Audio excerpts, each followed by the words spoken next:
Last night, a party was held in honor of the main character's retirement. He's only B rank, so there aren't many people here. A few friends came, gave him gifts, and they all drank together. The money he's saved up over 20 years of hard work and the real estate registered in his name is with him. All that remains is to spend your last days in peace. However, this is not the reality. The hero woke up in the student dormitory where he lived 20 years ago. The hero wondered what year it is now. He picked up the phone and was shocked because it was 2018. He threw it at me, shouting that it had to be a joke. The hero screamed and couldn't understand why he came back at this particular time. He said that he had just started a carefree life, not later than in 3 years. The hero continued to scream and wonder why everything had happened like this. He put his hands to his head and wondered what he had done wrong. But suddenly something confused him. He noticed the watch Young Chul had given him on his hand. He wondered why they were still on him. Then we see a flashback in which June says that this watch is incredibly rare. Rumor has it that this is a relic of the legendary mage of the Byron continent, Teotl.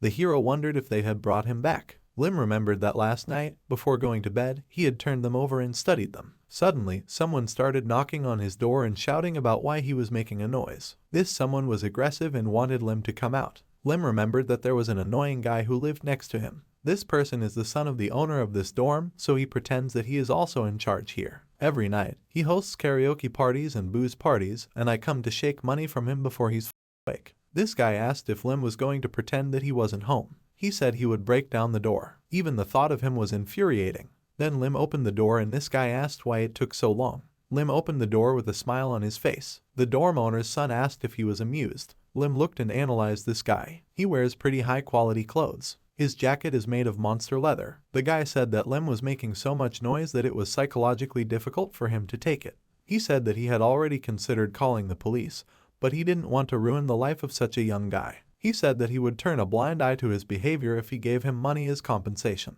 Then, trying to take the watch, he said that it cost just as much as you need. However, Lim wasn't going to let that happen. He deflected the bully's hand. Then Lim swung. He slapped the bully across the face with his palm. The dorm owner's son had a nosebleed. Lim then grabbed his head. Then he slammed his knee hard into his face. Lim asked why a big guy like him kept stealing from the weak. Lim said it wasn't enough revenge for everything the bully took from him.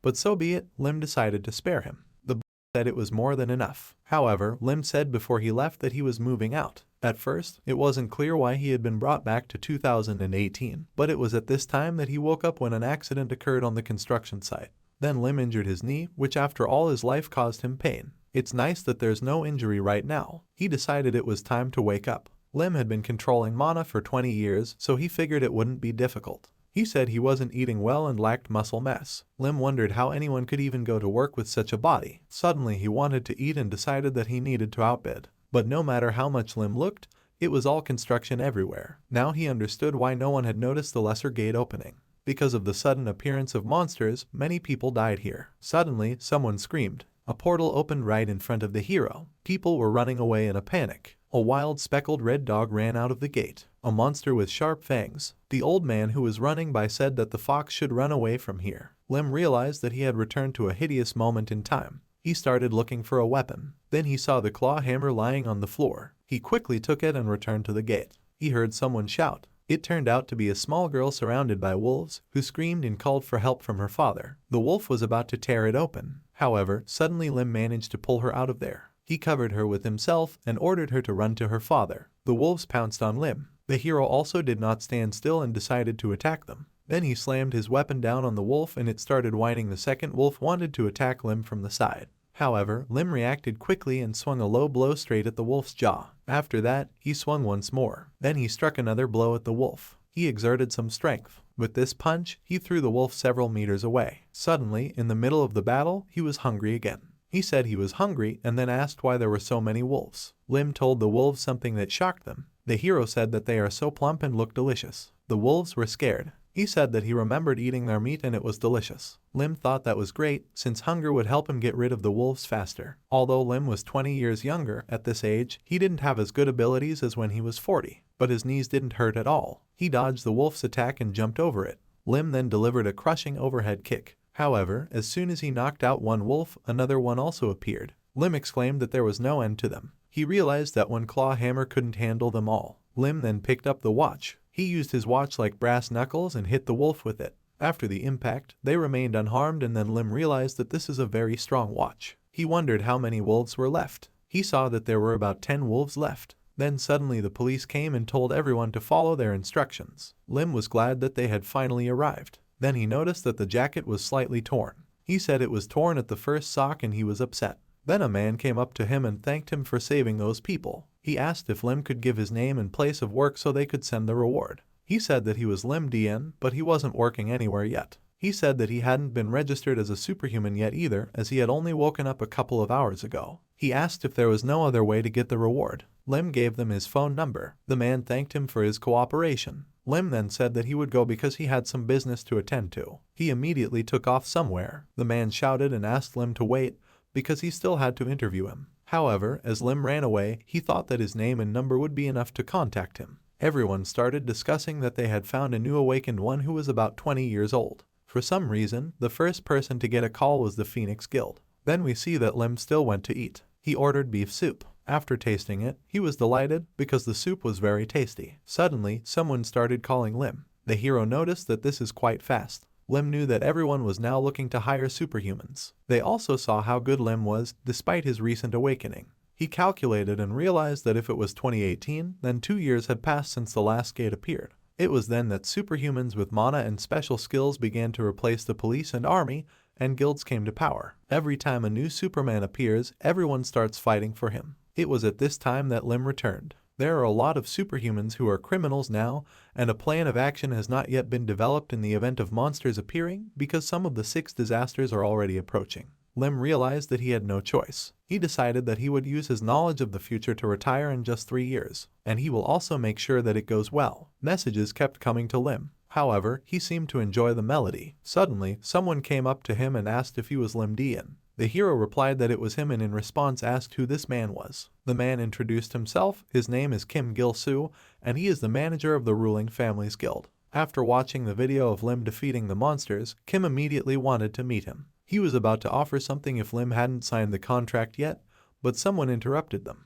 A woman came into the room and asked if he was that Lim Dae-In, the star of the monster fighting video. She said he looked even more amazing in person. Then someone else from the warrior guild came. He said there was no end in sight, and they kept going to the place where Lim was sitting. They all tried to lure him over, and they almost got into a fight. But then Lim asked them to be quiet. He said one more word and he wouldn't join anyone for any money. Lim first asked if they should talk somewhere else. Then they were transported to another location. Lim said he wouldn't take up much of their time. He asked how much of a premium they could offer for signing a contract. Kim said there are clauses in the contract that cannot be disclosed. He asked why Lim didn't take turns listening to them. Lim, while eating the cake, asked Kim if he was a member of the ruling family guild. Kim said that their guild is prestigious and has a 1.5-year tradition. Lim wished Kim a good trip home. Kim was shocked. Lim said that he has no plans to sign a contract with them. He wondered why he would join a guild with such management. Moreover, according to Lim, it will soon merge with another one. Lim then asked how long he should wait for the next offer. Suddenly, a kid behind Kim shouted out that they were offering Lim 1 billion won. Then the managers started raising their bids by offering more and more each time. Lim continued to calmly drink his tea and think about how much the Black Hounds would offer. Lim thought about being with them before going back in time. Then someone offered 2 billion. This manager said that this is the best salary, benefits, and item mining tasks. According to the manager, their terms are the most favorable. It was that girl. She said that Lim would not be treated like this anywhere else. It was the manager of the White House Guild, BQNHWI. The White House Guild was founded recently, but in 3 years it will be one of the top 3 in Korea. Lim suggested that this might be the reason for their tough approach. He asked everyone but Miss Beck to leave. He also said that they could leave him their business cards just in case. And now they were alone. Beek said that on the way here, she watched the video of Lim's fight several times. She said that his skills were impressive, and only yesterday Lim was an ordinary person. Lim was pleasantly surprised by this elegant way of showing that she had made inquiries about him. Beek is sure that Lim is either a genius or has received characteristics that give him an advantage in battle. She said they would like to nurture his talent for the future of the White House. Lim took the documents. As he read them, he thought that in his previous life, he would never have thought of such an offer. He then asked if Beek would mind if he added a few conditions. She carefully watched what Lim wrote into the terms of the contract. Suddenly something surprised her. She said Lim was a big prankster. However, the hero said that this was not a joke and asked her to take a look at what he added below. It was written about the 4-day working week, the timely end of the working day, as well as the right to refuse tasks that need to be completed for a long time. She got angry and said it was definitely a joke. Lim was unwavering and said that these were his terms. She thought for a moment and then asked him how he got so much confidence in himself. Lim said they won't regret it if they sign the contract. Suddenly, Beak got up from the table. When she left, she said that she would review the terms again and come to Lim in a couple of days. She asked if Lim would mind meeting up for drinks instead of coffee next time. However, Lim didn't react or show any emotion. He was thinking that it wouldn't do him any good. She thinks Lim doesn't know that her father is the head of the guild. Then Lim also got up from the table. He decided to go and register as a superhuman. Then we are transferred to the Disaster Management Center, the Korean branch. There, Lim was asked if he wanted to register right now. Lim was in the Superhuman Support Service. The girl said that the person in charge of this is currently absent, and she is new here and will not be able to cope on her own. Lim said that he was in a hurry and asked if it was possible to come up with something after all. The girl said that she would try to contact her boss. Lim was glad because he was sure that one would help her. Lim needs to settle things here quickly and leave. The girl called the boss and said that a young man came who wants to register as a superhuman. She asked him if Lim had any special skills. He said he was using physical strength, but he didn't have any skills. However, it was a lie. Right now, no one believes in magic, so they can only learn about Lim's abilities if he shows them himself, but in this life, he decided that he wouldn't do that. Then the girl said that they would start with the test. They went into the room where the barbell was, and the girl asked him to lift it. Lim grabbed the bar with one hand. He lifted it over his head as if it wasn't too heavy for him at all. She said that he really is superhuman because the barbell weighs about 200 kilograms. Lim felt a little uncomfortable and asked if she believed him at first. The girl apologized and offered to continue. She then gave him a temporary superhuman certificate. She said they would contact him when the official certificate was ready. He thanked her and wished her a good day. Suddenly, the girl greeted the head of Kai Hyan and Lim was horrified. Lim decided it was best to get around it. This is Ju Sang-wook from Superhuman Support. Nothing good can be expected from him. Lim decided that he would try never to come here again. Ju-san asked if it was a new superhuman. The girl replied that this was the same Lim D that she had told him about on the phone. Ju-san understood who she was talking about and called Lim a supernova. Then we are transferred to the pollution control area. It is closed, destroyed, and abandoned due to monsters, but will still change when the dimensional gate opens. The Gaia continent is a fantasy world where swords and magic exist. In a year's time, its spatial gates will open on Earth, and humanity will be introduced to a new civilization. In Korea, only one will open right here, in the control zone. He was happy and said that as soon as he was paid the bonus for signing the contract, he should buy this place. Lim was thrilled that when the gate opened, he would be rich. He said that he was going to sort things out and go hunt monsters. Suddenly, someone was shouting for them to get out or die. Lim heard this and decided to eavesdrop. He could hear the girl's voice shouting that she had warned him that if they took one step closer, they would be finished. Lim recognized this language, the language of the Gai people. He made up his mind and ran towards the sounds. He decided to use a special skill. Lim used the concealment skill. By merging with the environment, it can hide its presence. It was because of this skill that he was sent on dangerous missions of intelligence, espionage, and secret assassination. Lim decided he wouldn't fall for it again. As Lim ran, he wondered if someone was following her. One thing the hero has decided for sure, you need to check what is happening.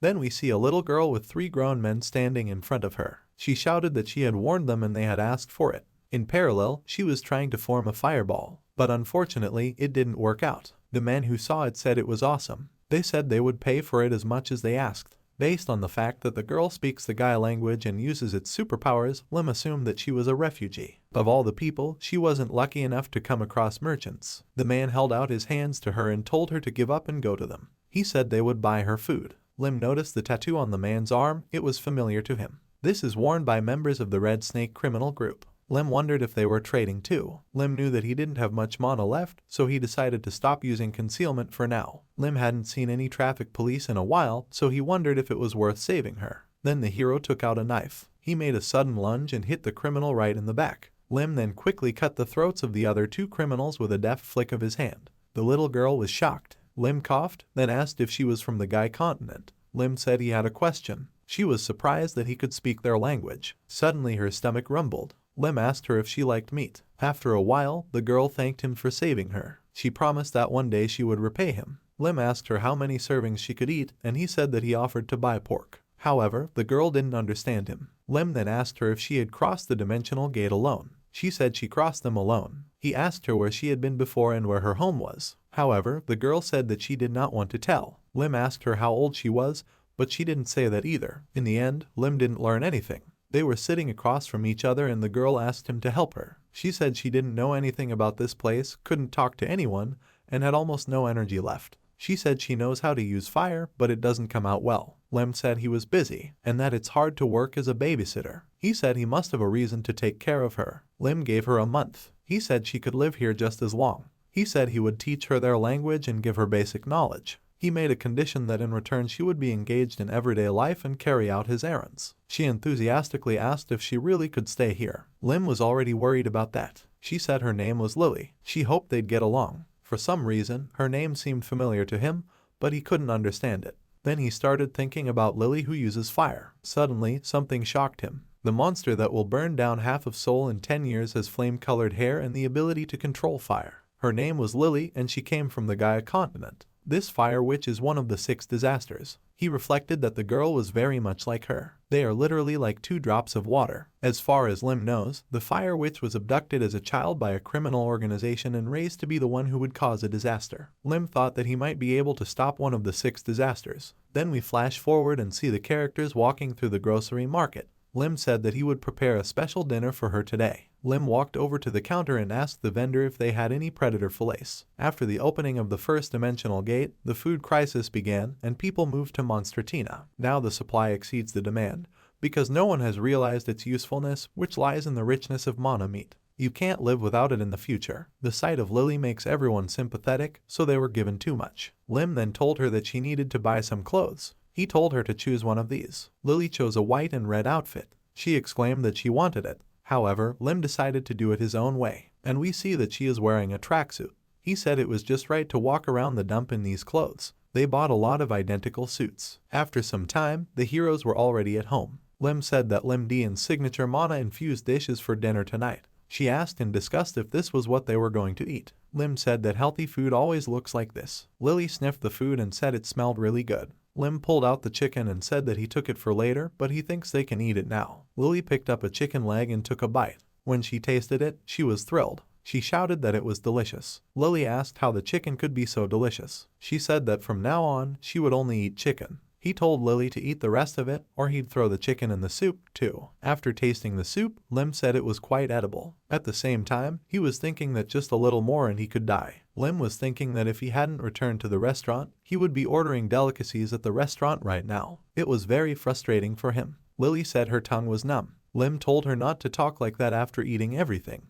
Lim got up from the table and instructed her to wash the dishes and sit down to read a book. He asked not to be disturbed. Then we see Lim meditating. He practices the Great Sea of Mind technique. It increases your magic power and allows you to use it more deftly. Lim had trained this technique before coming back. Mana is growing faster than Lim expected. In the past, no matter how many calories Lim applied, there was no such effect. Lim wondered if this was due to proper nutrition. Lim could feel his danchan expanding in size. Lim knew that if he continued to eat mana-rich food and master the mind technique, he would become even stronger than last time. He decided it was time to finish. His stomach began to rumble. Lily, who heard this, asked if he was hungry and if he wanted chicken. He turned around, smiling awkwardly. They were eating that awful-tasting soup. Lily screamed that she hated it. Then we fast forward 2 days. Lim was thinking that he had achieved an amazing result in such a short time. He realized that with the current level, it was even possible to go on a treasure hunt. Suddenly his phone rang. It was Beck. She said she was a little disappointed because she thought he would call first. She asked if he really didn't care how she was doing. Lim had already forgotten about the guild. However, he told her that he had business to attend to. Lim asked how the contract renegotiation was going. Beek fell silent, and then Lim said that judging by the silence, she was having difficulties. Beek said that she was unable to convince their head. Beek said that the head would hire him if Lim proved that he was capable. He asked if they really want to do testing. She apologized and said she thought it was ridiculous. Beek said that if he waited a couple more days, she might be able to think of something. However, Lim immediately agreed to be tested. However, he said that there was one condition. Then we are transferred to the guild headquarters of the White House. Lim went there with Lily. When Beek asked who she was, Lim said that she was his stepsister. Lim said that she lived abroad, so she doesn't speak Korean well. He said that he would have to take her everywhere with him for a while due to unforeseen circumstances. Meanwhile, Lily was surprised that Beak was so beautiful, so she asked Lim in guy language who it was. Lim said she would give them money. Lily realized that if money meant chicken, then Beck was a very good person. Beak asked Lim not to worry because their guild doesn't interfere in the personal lives of its members. Then the hero was greeted by the head of the White House Guild, Beak Jang-sung. He said they were supposed to visit Lim first, but business got in the way. Chan said he hoped for his understanding. Lim said that everything was fine and compared his arrival to a field trip. Jang said he was told that Lim added a new condition to double the amount specified in the contract if he passes the test. Jang asked if Lim was willing to take the test. Then, a large amount of energy appeared around the vat. Chan asked if Lim was really worth that much money. Lim was sure that Chan didn't know any martial arts or magic, and yet he was able to create overwhelming energy with his mana. Lim thought about how a monster was a monster anyway. The hero thought that if another Superman had been in his place, he would not have said a word. However, this time Lim is not intimidated by this. He said he understood. After summoning his mana and making a sphere around him, Lim said that he would prove his worth to Chan. Chan was surprised. Jang immediately asked Yonghui to rewrite the contract. He said that they would increase the original amount by 3 times, and also add a condition that Lim would get 20 billion won if he passed the test and signed the contract. Lim was surprised, as he was initially offered 2 billion, so triple the amount, 6 billion, and he also wants to give Lim 20 if the hero passes the test. Lim called Chan a hot-tempered person and said that he was ready to start the test right now. Then were transported to the White House's underground training ground. Chan said that the test will be considered passed if Lim defeats 3 members of their guild. Since this isn't a real fight, Chan asked them not to hurt each other. Then, Lim was introduced to the first opponent, whose name is Hwang Jang Hyuk. Despite his young age, he is a member of the First Guild Association. Yunhui asked him about what kind of weapon he would take. Lim replied that those hours would be enough. Ken was angry because Lim woke up not so long ago and wants to fight for hours, and so they were told that they could start the fight. Ken was thinking about making Lim a cripple. The hero, in turn, could not understand what was happening to the enemy. Lim had only read about this guy in a magazine. His skill lies in speed. It has the ability to become faster the more it moves without respite. Lim realized that he needed to be overpowered quickly before he got even faster. Then all of a sudden, Ken started running around the hero with great speed. Lim expected Ken to attack directly, but he didn't. Those who watched thought that it was quite difficult to defeat a member of the First Association, so it was all over for Lim. Yunhui looked worried as she watched. While Ken was running around the hero, he said that he would finish off Lim. Then he swung his sword at the hero. However, Lim noticed this. Lim knew that the one who let his guard down was the easiest to defeat. So Lim hit Ken with the watch and he fell. Lim analyzed and thought that it was impossible for Ken to attack Lim, because Ken's speed works against him as well. Lily was happy to win, but Yunhui was surprised, and only Chan didn't show any emotion. Lim then asked who was next. Chan approached the hero and said that Lim was amazing. Lim asked if everything was fine with Hwang Jang Hyuk. Chan said that his life is not in danger, doctors will take care of him, and after a couple of days of rest, Ken will recover. Chan said that it was good that Lim kept his power in check. Lim asked if Chan really thought so. Meanwhile, Lim was thinking that if he didn't control the force, his head would fly off his shoulders. This did not go unnoticed. Lim decided that he was now guaranteed $6 billion under the contract because he already met their requirements. He looked at the 2 remaining opponents and asked if they would have fun until the end of the test. Lily asked why he was smiling. Lim got angry and said that in a fight, you need to remain the master of the situation. Then we are transferred to the second sparring venue, to the training ground in the artificial forest. Yonghui said that the White House has 2 associations of 6 teams, each with 5 people. She said that their next opponent is the head of the 6th team of the First Association. His name is Yoon Dae-Hoon, is the main tank of the White House, nicknamed Buffalo. He said he was hoping for a good fight. Lim thought about the fact that this guy was one of the ones who gave off the urge to kill a hero. Lim said he was ready. Nundi said he was ready too. Then the bell rang. Lim immediately ran on Yundai. Lim wanted to hit the clock, but Yundi blocked it with his shield. He then slashed out with his sword, but Lim managed to dodge. Yundi decided that this was his chance. He wanted to drop the shield and do something. However, Lim thwarted all his plans by getting behind him. Lim used the Falcon's Claws move. Yundi wondered if Lim had studied martial arts before waking up. Yundi then swung his sword. Yundi struck out, but Lim dodged the attack. He pushed Yundi with his back. It was the Iron Mountain Party. Yundi knew what was waiting for him. At the same time, he flew quite far away. The impact was really strong, but something did not suit Lim. Lim realized that Yundi's physical stamina wasn't a joke. Yundi said that Lim is quite strong. Lim planned to hide his capabilities until the last opponent, but this old fox wants Lim to show him everything. Yoon-Dae said he would ask Lim to join his team and said he thought they would work together. Lim asked who decides this. Yoon-Dae said it was up to the winner and asked if that was really the case. Chang confirmed the Buffalo's words. Lim said that he would then become the head of the team if he defeated the Buffalo. People who watched the fight from above began to say that it was some kind of nonsense and too much gambling. Lim said that he would create his own team and recruit people there. According to him, they will perform tasks independently. At the same time, Lim Dae-In said that at first he wanted to gradually lead to this after demonstrating his abilities. However, Lim decided that there was no point in waiting if the hero already overcame the existing leader. The head said so be it. But if Lim loses, Jang will have the signing bonus and double the duration of the contract. Lim agreed to this. Yoon-Dae asked if Lim was sure he could beat him. Lim then asked what Yoon-Dae really likes about BQNHWI. Lim said that Yoon-Dae wanted to kill him because of her interest in Lim. Lim asked if Yoon-Dae really thought that winning would give him the right to behave arrogantly towards him. Lim knew that Yoon-Dae was going to be a very controversial character in the near future. He would have to go through all sorts of humiliations and end up being kicked out of the guild. Lim then said that Yoon-Dae could at least clean up the room. He called the Buffalo a Yoon-Dae yelled at Lim to his mouth. He said that he would show what the future Commander Lim is made of. The hero finally saw the Buffalo mode, which is activated when he loses his temper. In it, he increases the amount of mana and physical indicators. The Buffalo ran at the hero. Lim used the Great Sea of Mind technique, Lightning Fist. Lim swung and advised the Buffalo to block the blow with his shield. Then Lim hit, and Yoon-Dae still listened to Lim's advice and blocked, but the shield broke. Jang and Yoon-Hui were surprised. The rookie actually defeated Yoon-Dae-Hoon.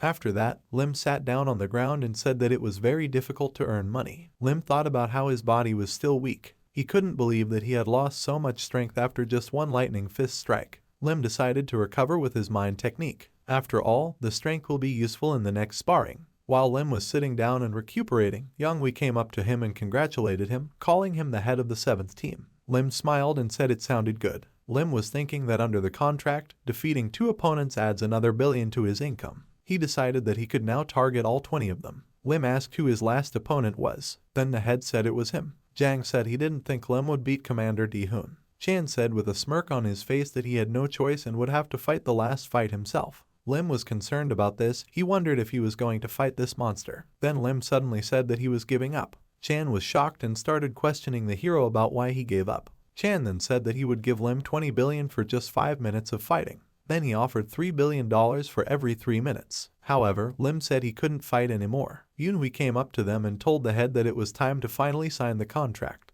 Then we see that Lim has signed a contract. Yoon-Hwi said that these conditions are awfully good. Lim said he hoped they would work together. Yoon-Hui asked him about how he planned to recruit people to the team. Lim replied that he would do it gradually, and then asked if he could sign contracts with others. Beek said he was, but she couldn't figure out who he was going to sign with. Lim said that with someone who is not a member of any guild and is very talented. With Lily, then she turned around and asked about what had happened. Lim asked her to create as large a flame as she could. She said she was hungry. Lim said he would buy 3 chickens. She ran to the side and said that he had promised her. Then, she created a ball above her that was bigger than herself. Yoon-Hui was moved and asked if Lim's little sister was also superhuman. Lim said that she is, so he wants to take her on as a member of his team. Fire doesn't set things on fire, which means that Lily has perfect control over the ability. It's amazing, because Lim only taught her for a couple of days. In her previous life, she became a calamity for no reason. Lim then offered to discuss the payment under Lily's contract. He was about to start with 3 billion, but Lily interrupted him.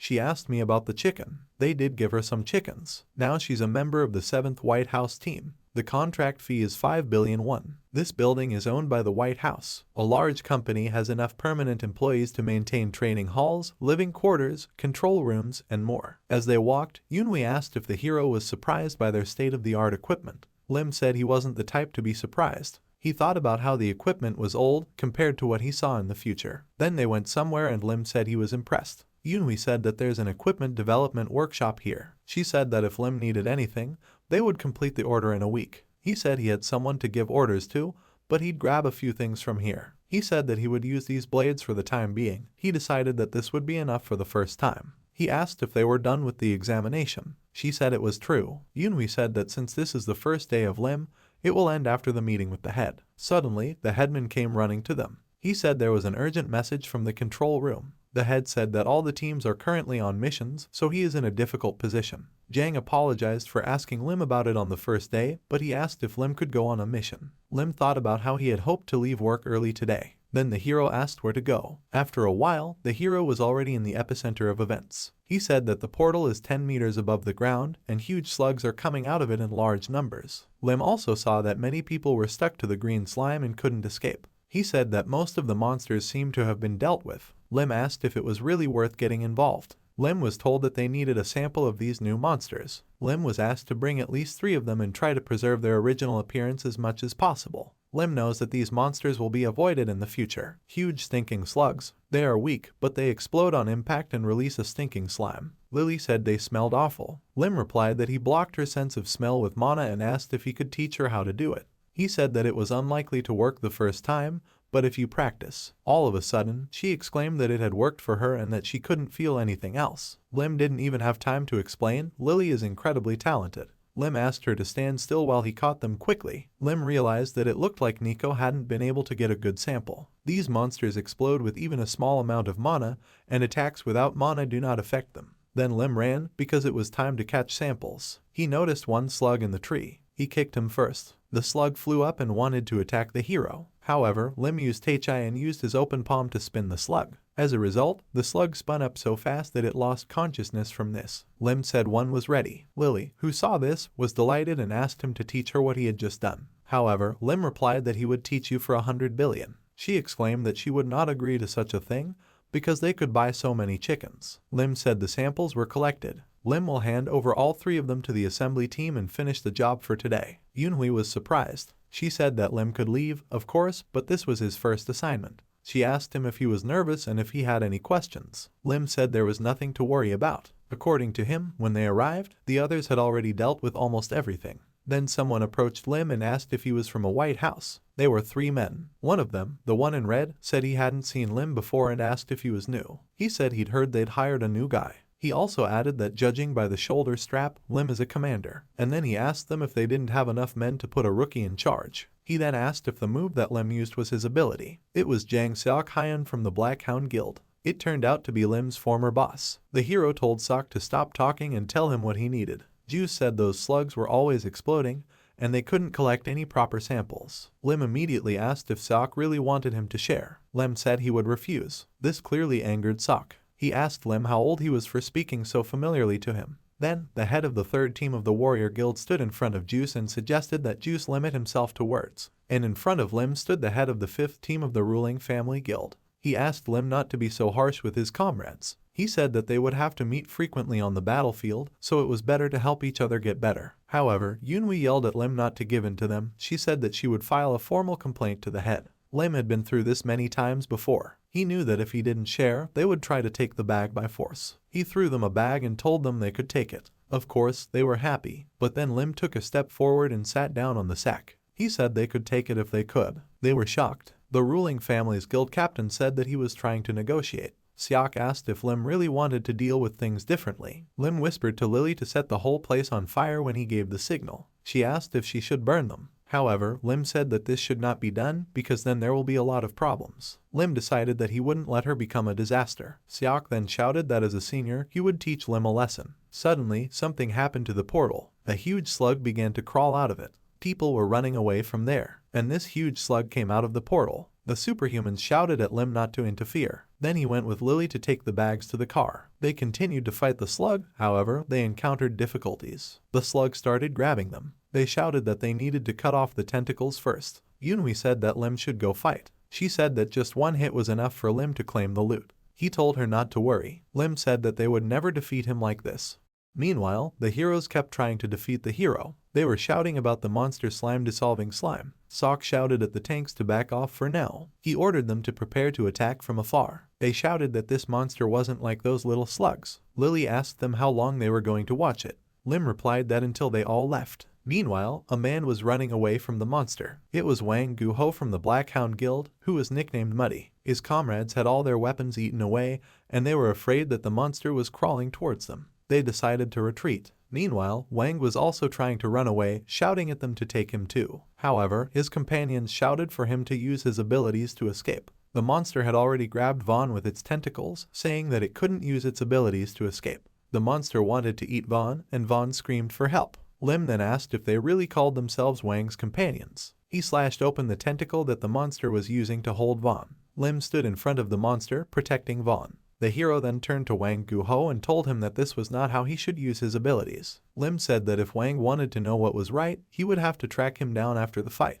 Lim then told Lily that they were starting. Lily immediately used her powers. The other superhumans were shocked. They couldn't understand where so much fire suddenly came from. Yanghui yelled at Lim to look at the other superhumans and not act recklessly. She said the support team would be here in 5 minutes. Yunhui asked him to wait for them and fight together. Lim had said that the others would get help in 5 minutes, so he decided that it was best to take all the loot for himself. Yanghui said that the fire makes it difficult for the drone to get close, so the fire should be moved away. Yunhui shouted that they didn't care about all the loot. She was worried that it was too dangerous. However, Lim asked her not to worry. He said that he would defeat Monster and return unharmed. It was an unusually brutal monster, so there is an entry about it in the picture book. Lim understood that it was important to remember the winning strategy in case of an emergency. Fire is his weakness. Lim knew that the monster had definitely slowed down after they separated it. Lim ran forward and asked Lily to cover him. Lim understood that the tentacles were growing back, the monster was recovering quickly, so Lim would need Lily's help.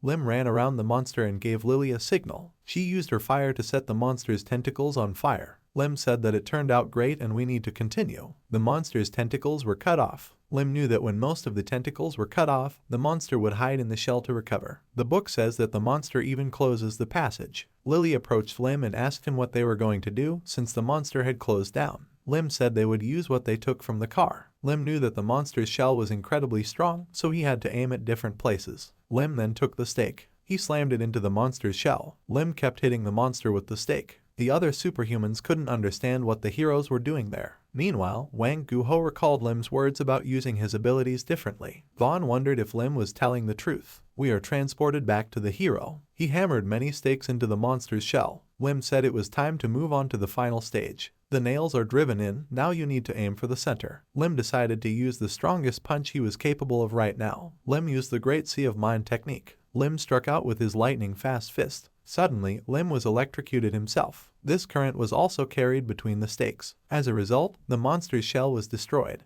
Lim was lying on the floor, sick and groaning in pain. During the test, Lim thought that using this technique twice would be too much, but his body is so weak that it can't perform any normal operation. Lily asked if he was okay. Lily asked if he'd been electrocuted. Lim replied that she was supposed to help him. He said that he thought they had defeated the monster. Then Lily asked if the firewall could be removed already. However, Lim asked her to hold it a little longer. He said that since they tried very hard, they would take all the loot for themselves. Lim said that the monster's meat is very soft and rich in nutrients. They began to collect it in a bag. Lily was thinking of snail chicken, but Lim said it was the perfect ingredient for a nutritious manaragu. After a while, they did collect the loot, and Lim said that would be enough. Meanwhile, someone contacted Lim. It was the captain of the second team, Bang Woo Hyuk. He said that the hero's situation had been reported to him, so they were going to come and help. Lim shouted for them to wait. He told them to come in when he removed the firewall. Lim was so excited as he hadn't picked up the most important thing yet.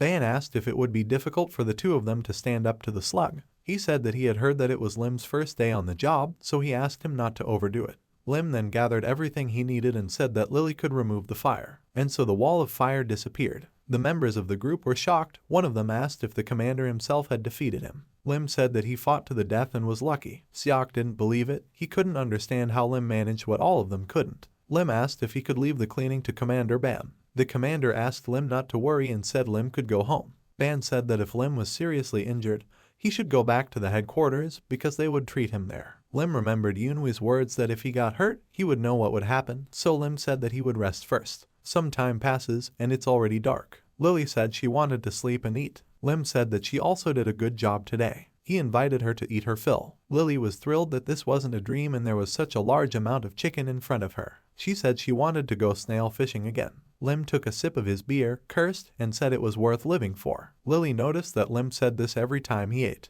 Then Lily also shouted an expletive. Lim was shocked and realized that it was not for nothing that they say that you need to control your speech in front of children. He said it was a bad word, so he forbade Lily to use it. She then asked why he was using it. He shouted that she was not allowed. She asked why he says bad words when he eats chicken. Then we fast forward to the morning of the next day. Lim has been using the Great Mind Sea technique for a long time, but it keeps killing him. Lim wondered what else to expect after last night's drinking. This technique works more like an emergency. Lim knew better than to get drunk. Lim then wondered how many calls he had received in the morning. He picked up the phone and saw that he had a lot of manager Junvi's missed calls. As soon as he called her, she started yelling at him. Lim said that his muscles were hurting so much that he was still just sleeping it off after working too hard yesterday. Yoonhui apologized and asked if he was feeling better. Lim said not really, and then asked if there was anything she wanted. Yoonhui said that she plans to actively recruit people to Lim's team, so she would like to hear his opinion. Lim knows that we need teams to shoot, support, and provide medical care, as well as an operator who will contact everyone from the control room, and even secretaries who will be responsible for working out group schedules and paperwork. Lim understood that these people would affect the team's performance,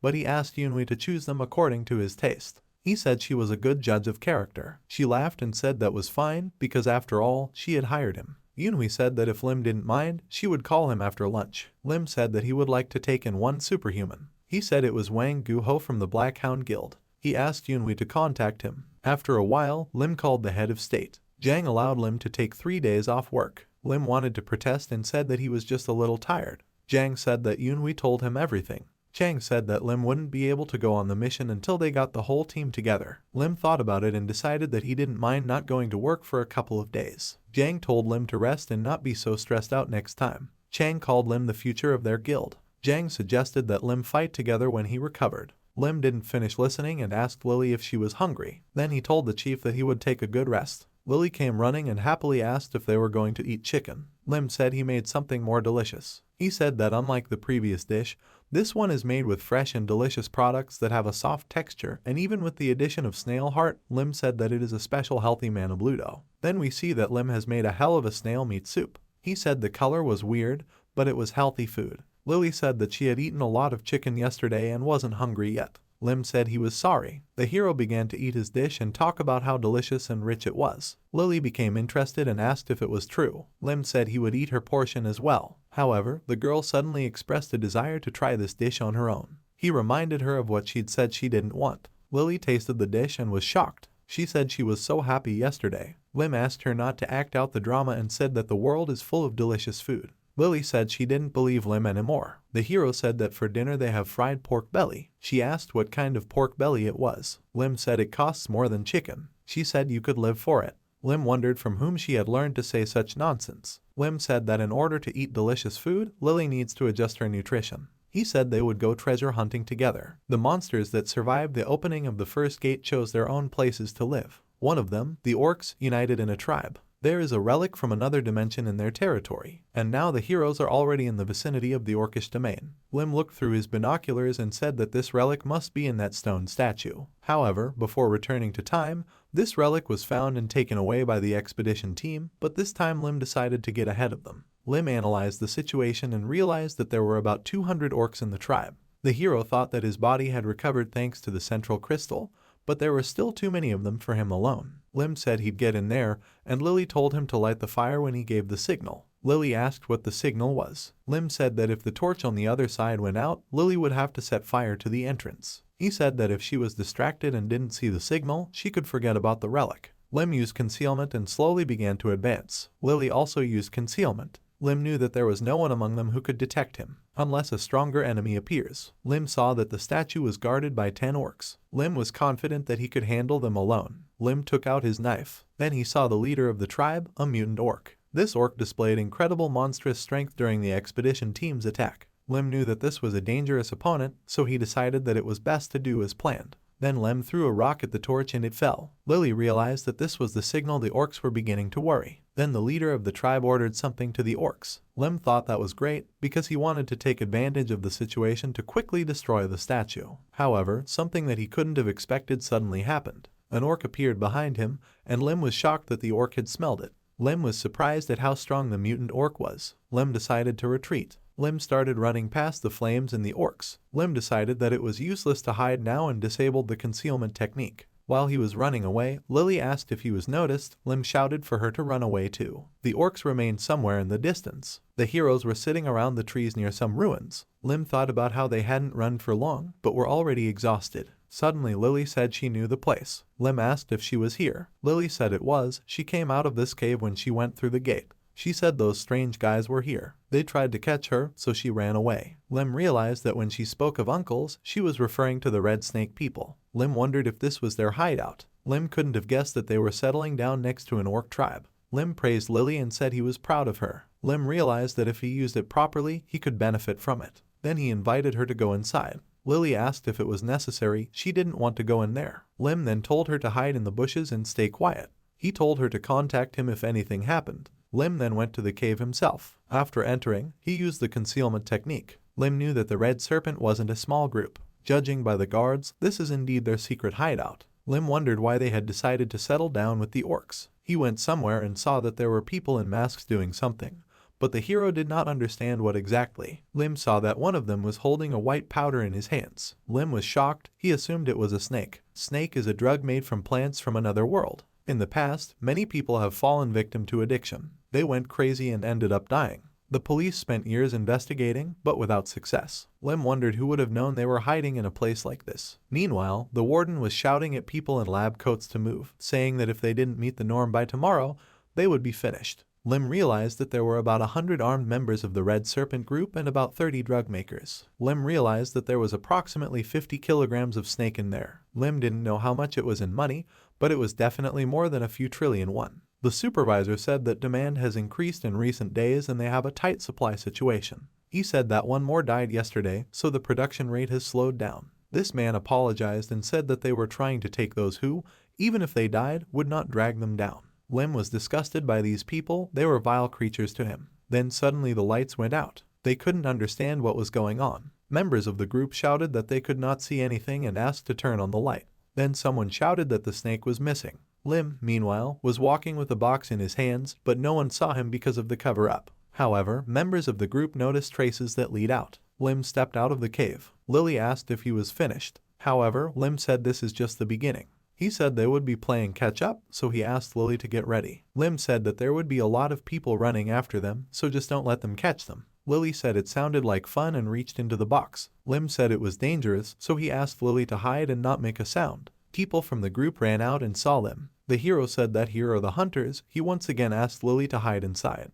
Lim said he'd pick up the box. They wanted to kill Lim and started shooting at him. It was great for Lim that they were running after him. They couldn't understand why they didn't get into it. Then Lim came to the orc hideout. He said he saw familiar faces. The leader of the orc tribe shouted. The members of the group understood what was happening and were shocked. Lim ordered Lily to get out of the box. Lim then threw the box forward with great force. The gang members shouted that Lim was crazy. The orcs, meanwhile, couldn't figure out what it was that was coming at them. The box fell in front of them. Members of the group wondered what they would do. One of them said that they would kill the monsters, then take the snake, and then deal with Lim. The hero decided that it was time to get out of here. He used concealment. The members of the group began to fight with the orcs. They shot at the orcs and did not let them get any closer. But among the orcs, there was one who wasn't afraid of bullets. The mutant orc was heading towards the members of the group, but the bullets did not penetrate it. The members of the group decided that the first thing to do was to kill the gray-haired man. The mutant orc managed to kill one of them. Meanwhile, Lim and Lily watched from the sidelines. Lily asked when it would all be over. She said she wanted to eat. However, Lim asked her to wait in silence and said that it wasn't always easy to see things through. Lim said it wouldn't be long to wait, so he wondered if he should do a cleanup now. Meanwhile, the mutant orc overtook all the members of the group who came. He killed all of them and shouted as he raised his weapon to the sky. But suddenly something happened to the chief. Lim said that the mutant orc had done a great job and dealt with the scum perfectly. Lim killed the tribal chief. The orc fell to the ground. Lim knew that since the leader was dead, the others wouldn't be a hindrance. The other orcs were shocked. Lim knew that they would follow the chief one by one. Then the hero is already at the statue. He was hitting the orc statue with a hammer. Suddenly, he finally found what he was looking for. It was the keeper's bracelet. This artifact helps heal and improve the condition of its wearer. After consuming mana, the host can activate a defensive spell. The effect is enhanced if both bracelets are worn. This bracelet has shrunk to fit Lim's size. The hero's mana spent just now has been restored, as indicated in the description. Lily asked if it was a treasure. He said it was, and asked her to come over. Lim put the bracelet on her arm as well. She was surprised and asked Lim why he did it. Lim said that the bracelet has a protective spell. A simple person will not be able to see it.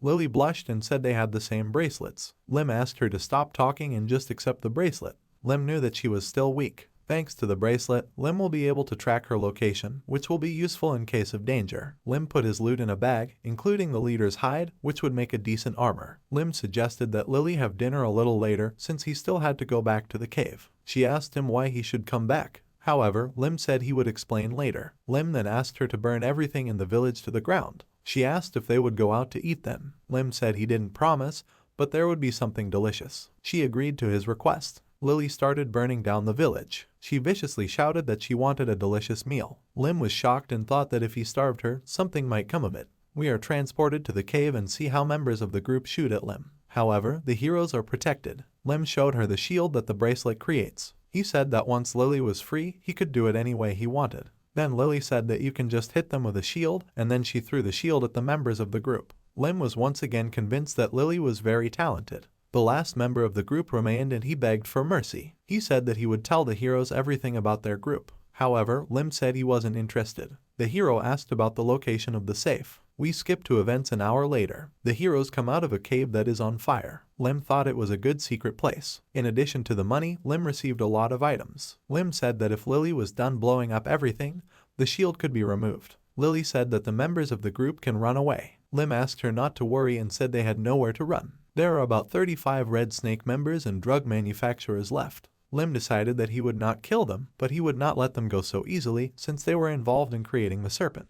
Lim addressed one of the Red Snake members, calling him Red Bean Rice Cake, and ordered him to follow him. He asked why he made rice cake with red beans. This member of the group was slapped in the face for talking too much. Lim shouted that it was because Red Snake's was like a rice cake. Lim then said that Lily would show him to the tent. Lim said the others would go to the security post and surrender. They started protesting and asking if he wouldn't let them go. However, Lim ordered them all to keep quiet. He asked if they thought they were doing something legal. He said that if they didn't know, he would beat them up to let them know. Back then, the Red Snake members said that they would give up on their own. The guards couldn't believe that there were so many people in the restricted area and that the snake factory was located there. Lim knew that the Red Snake members would be taken to the police, and they would probably report Lim and Lily. Lim hoped that that person wouldn't take their testimony seriously. Titan Kim Soo-ho. Lim decided that in this life, it was necessary to establish a connection with him. Lim was thinking that Lily had done a good job today, so he should buy something delicious. Meanwhile, Lily and Red Bean Rice Cake arrived at the tent. Lily beat her hands on the floor and screamed that she was hungry. However, Red Bean Rice Cake couldn't understand what she was saying.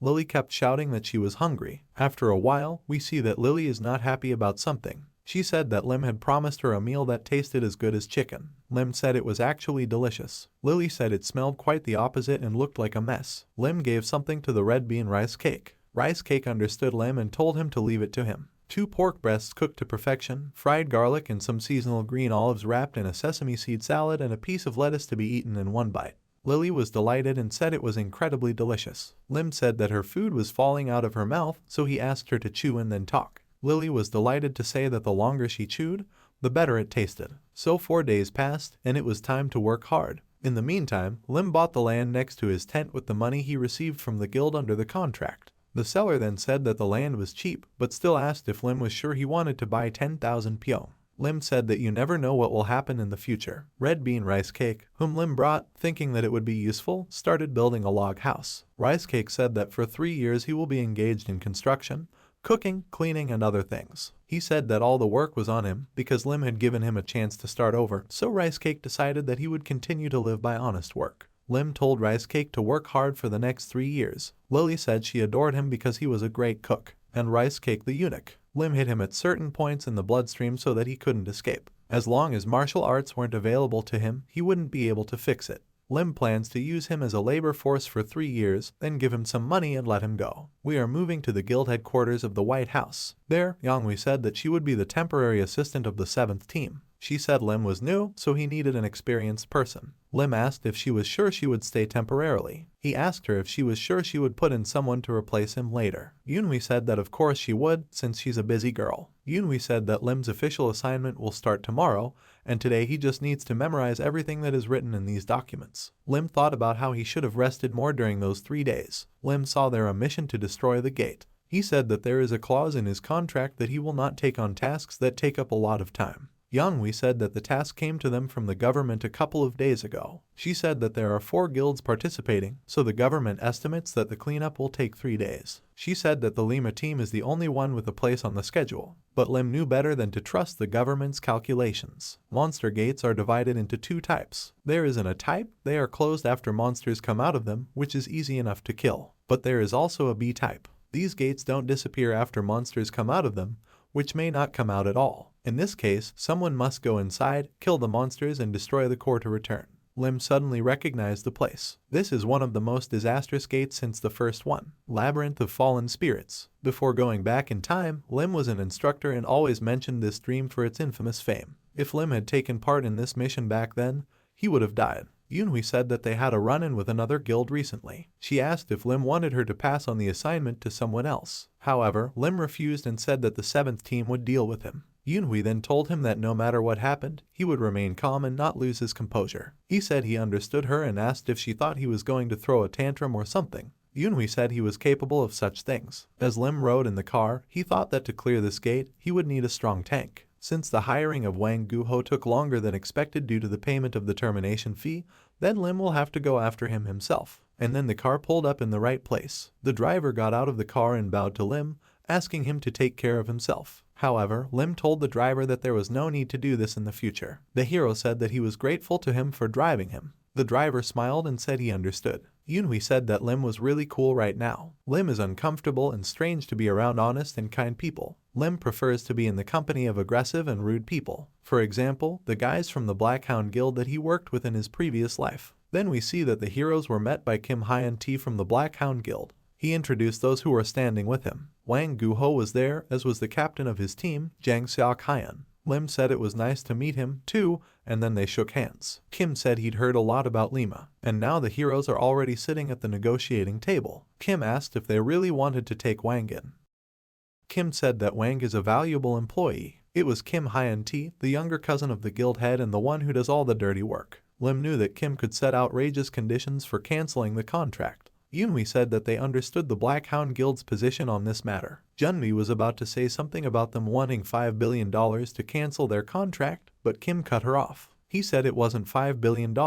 He said it looked like they hadn't been told yet. Kim said that Mr. Wang Guho renewed his contract with them this morning. Kim said that under the new terms, the termination cost is $10 billion. This shocked Yunhui. Kim said that if they paid this amount, they would hand over Mr. Wang Guho to them. Lim knew that Kim was deliberately provoking them to start fighting, and he also knew that there was probably a secret filming going on right now. Lim got up from the table and told Yunhui that they were leaving. Lim understood that she was the daughter of the guild head and was simply manipulated. Kim asked if they were leaving already. He told Lim that he had asked him to give it to him, but it seemed that Wang Guho didn't need it that much. Kim said to let them know if they changed their minds. Kim also said that the girl seemed to like the cake. He advised the heroes to take her to the hospital because the cake has long expired. Lim screamed and threw himself at Kim and slapped him hard across the face. Seok asked if Lim was crazy. However, Juice also got it. Seok was scared and Lim was very angry. Lim kicked him out of the office. Suddenly, some people came in with knives. However, Lim warned them that if they wanted to attack him,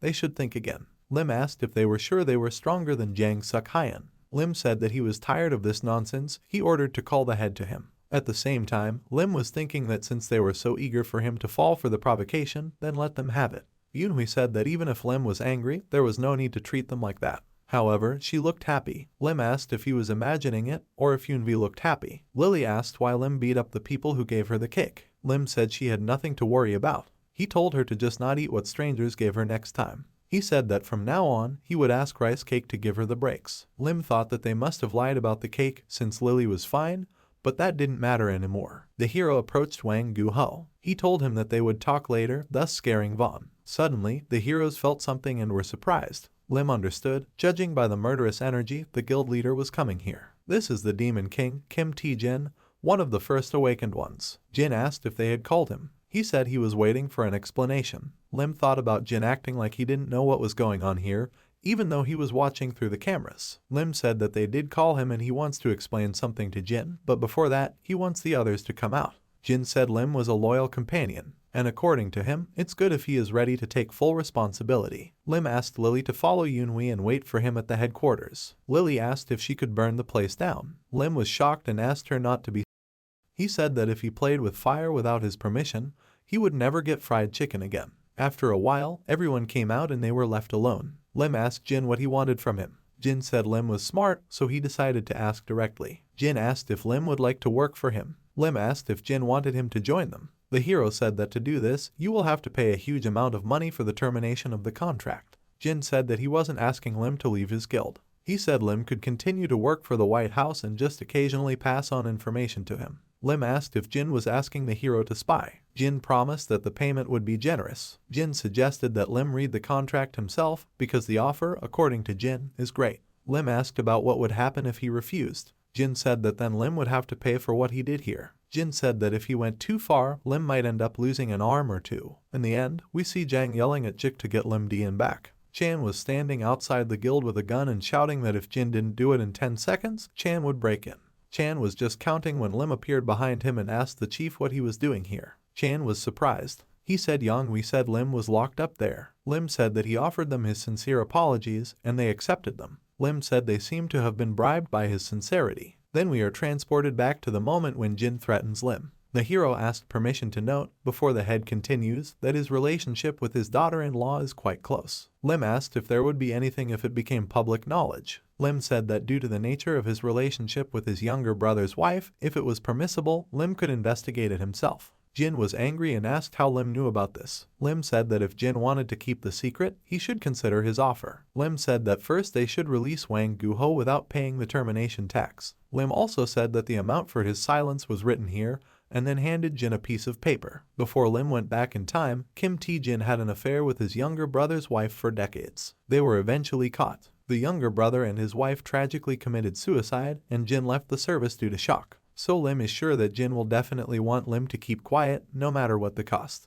We're moving forward in time. Jang said that Jin is as cunning as Lee and he would never let them go so easily. Chang asked Lim to tell him honestly that he had to personally deal with Jin. However, Lim asked the head that this was not his goal. Yunhui reprimanded Chan and said that he should be grateful that nothing happened. Meanwhile, Lim noticed that Lily was quieter than usual. He patted her and asked if she was convinced. He said that as he said, it is not necessary to solve all the problems in time. But Lily said she was hungry. Yunhui said that the environment wasn't the most favorable, so Lily must be in shock. Lim then asked if Lily would mind having chicken for dinner. Lim realized that if the guild was their priority, they wouldn't have come to the rescue. Lim realized that joining the White House was a very smart decision. After a while, Wang Guho and Lim met. Wang apologized for what happened yesterday. He said that the head had begged him to renew the contract. However, Lim interrupted him and offered to sit down. Lim said that they had sorted it out yesterday. Lim said that from this day forward, Wang is the tank of their team. Lim ordered Wang to call him commander. Lim knew that Wang Guho had grown up in an orphanage. He is introverted and cold in dealing with people, which is why he was treated like a slob in the Black Hound.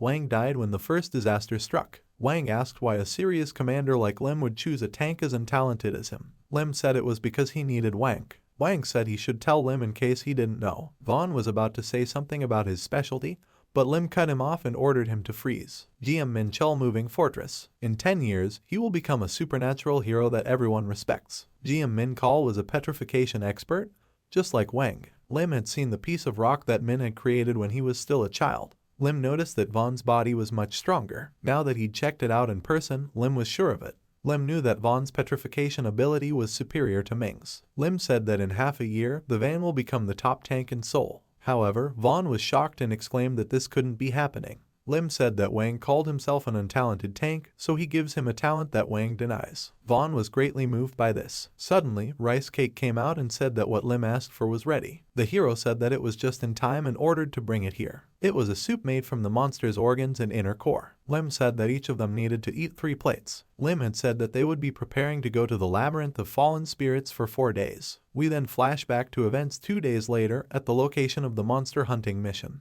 Lim was fighting against a monster that looked like a white lion. Lim yelled at Wang and said that he was a tank and asked him to stop being afraid. Lim then ordered Vaughn to get as close to the monster as possible and immobilize it. For 2 days, Vaughn ate 3 bowls of mana-rich soup along with 5 training dishes. The result of petrification enhancement training isn't ready yet, so Vaughn grabbed and immobilized the monster. However, Vaughn was in pain. Lim asked him to hold on for another minute. Lim said that if Vaughn failed, he would eat 6 plates of mana-rich soup. However, Vaughn didn't want to eat the soup, so he was determined to complete the task rather than eat the soup. The peculiarity of petrification is that the more a person breaks, the stronger it becomes. So Lim decided that Wang should be broken. Lim knew that this method was proven to be suitable for training. Lim then turned to Lily and said it was her turn. She said she wasn't going to do it. She said that she has to eat disgusting food every day. She was annoyed that Lim wasn't buying her chicken. However, Lim said that there would be chicken for dinner tonight. Then Lily got motivated and started yelling at Van to get out of the way because he might get hurt. Then Lily used her fire. Thus, they defeated the monster. Vaughn looked at Lily and thought that it was amazing that she had defeated that monster in one blow. Lim then asked Lily why she was calling Tank Hagu. She said Lim was the first to start calling him that. Lim then turned to the dispatcher and asked him to check the location of the other monsters. Lim knew that 8 white tigers had come out of the gate 20 minutes ago, so they need to fight another one to get a sample. Yunhui said there was only one target moving 7 hours away from them. She said the warrior guild was closer to him than they were. Lim asked what the difference in distance was. Yunhui said that the heroes are 2 kilometers away and the warriors guild is 1 kilometer away. Lim said he would run ahead and tell them to follow at their own speed. Lim asked Lily to take care of Hagu. After that, Lim ran after the monster incredibly fast. Lim also trains with the others and eats mana-rich food. It didn't reach the level it was before rebirth, but it progressed significantly. Lim ran past one of the guild members and said that the white tiger was his. This guild member was shocked. The warrior guild was already preparing magic and was rushing to attack the white tiger. This was bad for Lim, who knew that if they hit first, there would be problems dividing up the loot. Lim used the shadow body technique, Crescent Moon. He jumped on the monster and was about to attack it. With a single blow, Lim took down this monster. The warrior guild was shocked. They couldn't believe it. Then Lim told the dispatcher that the hunt was over. The dispatcher was surprised, as the map shows that the hero has just arrived. Lim said it didn't matter and asked if there was anyone else nearby. She said there was another one in the south. Then we see that the heroes have already defeated this monster as well. Lily asked if she had fried the monster properly this time. Lily asked if there would be chicken for dinner tonight. Lim said it was because you could collect a sample from it. The dispatcher said that the monsters were gone, the gate was destroyed, and the situation was stable. Lim said they would be finishing up. The commander told the 7th team that they had done a great job. Then a man in a dressing gown with a suitcase in his hand approached the heroes. He asked Lim if he was hurt. Lim said he was fine, but Lily needed a bandage on her arm. This person is the head of the medical support team, Chinil Nam. Also in the support team was Chin and Nam. He was filming it all. The head of the tech support team, Chin Sala, was also there. We hired the 3 Chin twins to join the 7th team's support team. Each of them is well known and works in their own field. How she did it remains a secret.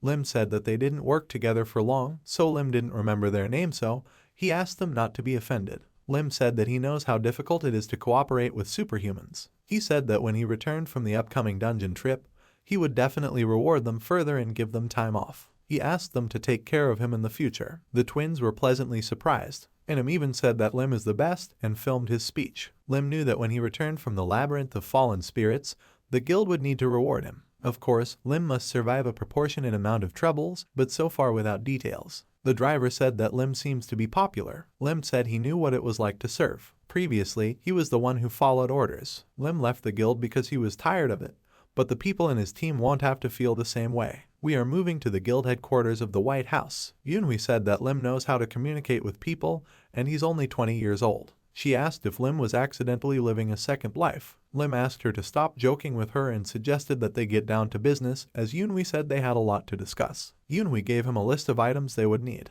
She said that the special equipment Lim ordered from the workshop would be ready in 2 days. He said that he was glad to hear it and also called Yunhui the responsible assistant of the 7th team. The heroes don't have much time, but Yunhui has prepared everything perfectly. While Lim was flipping through the list, he came across a potential contender for the team. Yunhui said that she expected it would be difficult to find information because she had nothing but a name, but on the internet, she came across a video with items that the applicant made. Lim said that this was indeed someone who interested him. The only superhuman in Korea with a specialty in crafting is Jang Yongshin. Lim asked where the challenger was. He asked me if I should go see him now. Then we flash back to Lily asking Lim not to forget about 4 servings of boneless chicken and big French fries. Lim said he would keep his promise, but only if she passed on everything exactly as Lim had taught her. And so the heroes came somewhere. Lim came to the barber shop. He said they had a lot of toys here. The woman said that her son likes to do different things. Lily, meanwhile, was sitting on the couch saying she was bored. Lim asked her to sit quietly. Suddenly, Lily liked something from the items that were there. Lim started shouting at her not to touch anything, because she might break it. She took the toy and said it was the chicken she liked so much. The woman said her son did it. She said she could take Lily if she liked it. Lim apologized and said that his little cousin was a real imp. The woman said that this is not a big deal because they have a lot of toys. Lim then asked how old her son was. She said he was 13. Zhang, the son of a barber shop owner, has savant syndrome. Savant syndrome is a rare condition in which individuals with a developmental disability have outstanding abilities in one or more areas of knowledge. Because of this, his social skill is very low, and he doesn't particularly like talking to people. Lim understood that unlike other superhumans, he should get close to Jang very naturally. First, you need to come to the barber shop more often. The woman said that even now Lim is probably creating another item in the storeroom. Lim said he hoped they didn't distract him with their loud conversations. The woman said that there was nothing wrong with that, because Jang was focused and didn't notice anything.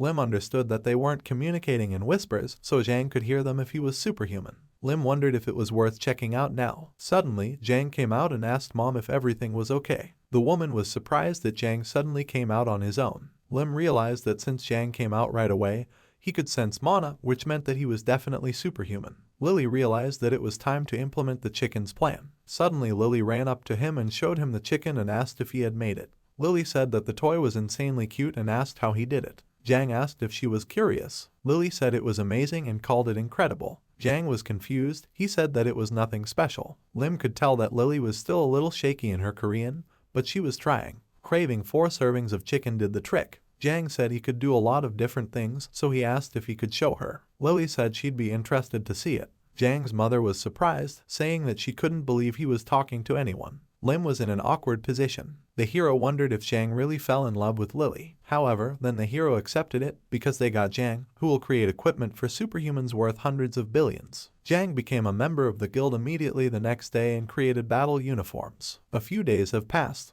Lim said it was true that the Uruk chieftain's skin was good for the uniform. He asked Lily how she liked her new clothes. Lily said the clothes were nice and comfortable, and there were even drawings of chicken and pizza on them. Wang asked about his uniform, but Lim said he didn't need it. Lim did everything that could be done in a short time. Yunhui said that the support team reported that they had finished their preparations. The girl said that we need to move out immediately. Yunhui smiled and asked if Lim had found a new style. She said it must be hard to maintain the styling. Lim thought that it wasn't surprising that the barbershop didn't have any customers. Then we are transported to the gate. Yunhui was angry and she was yelling at someone.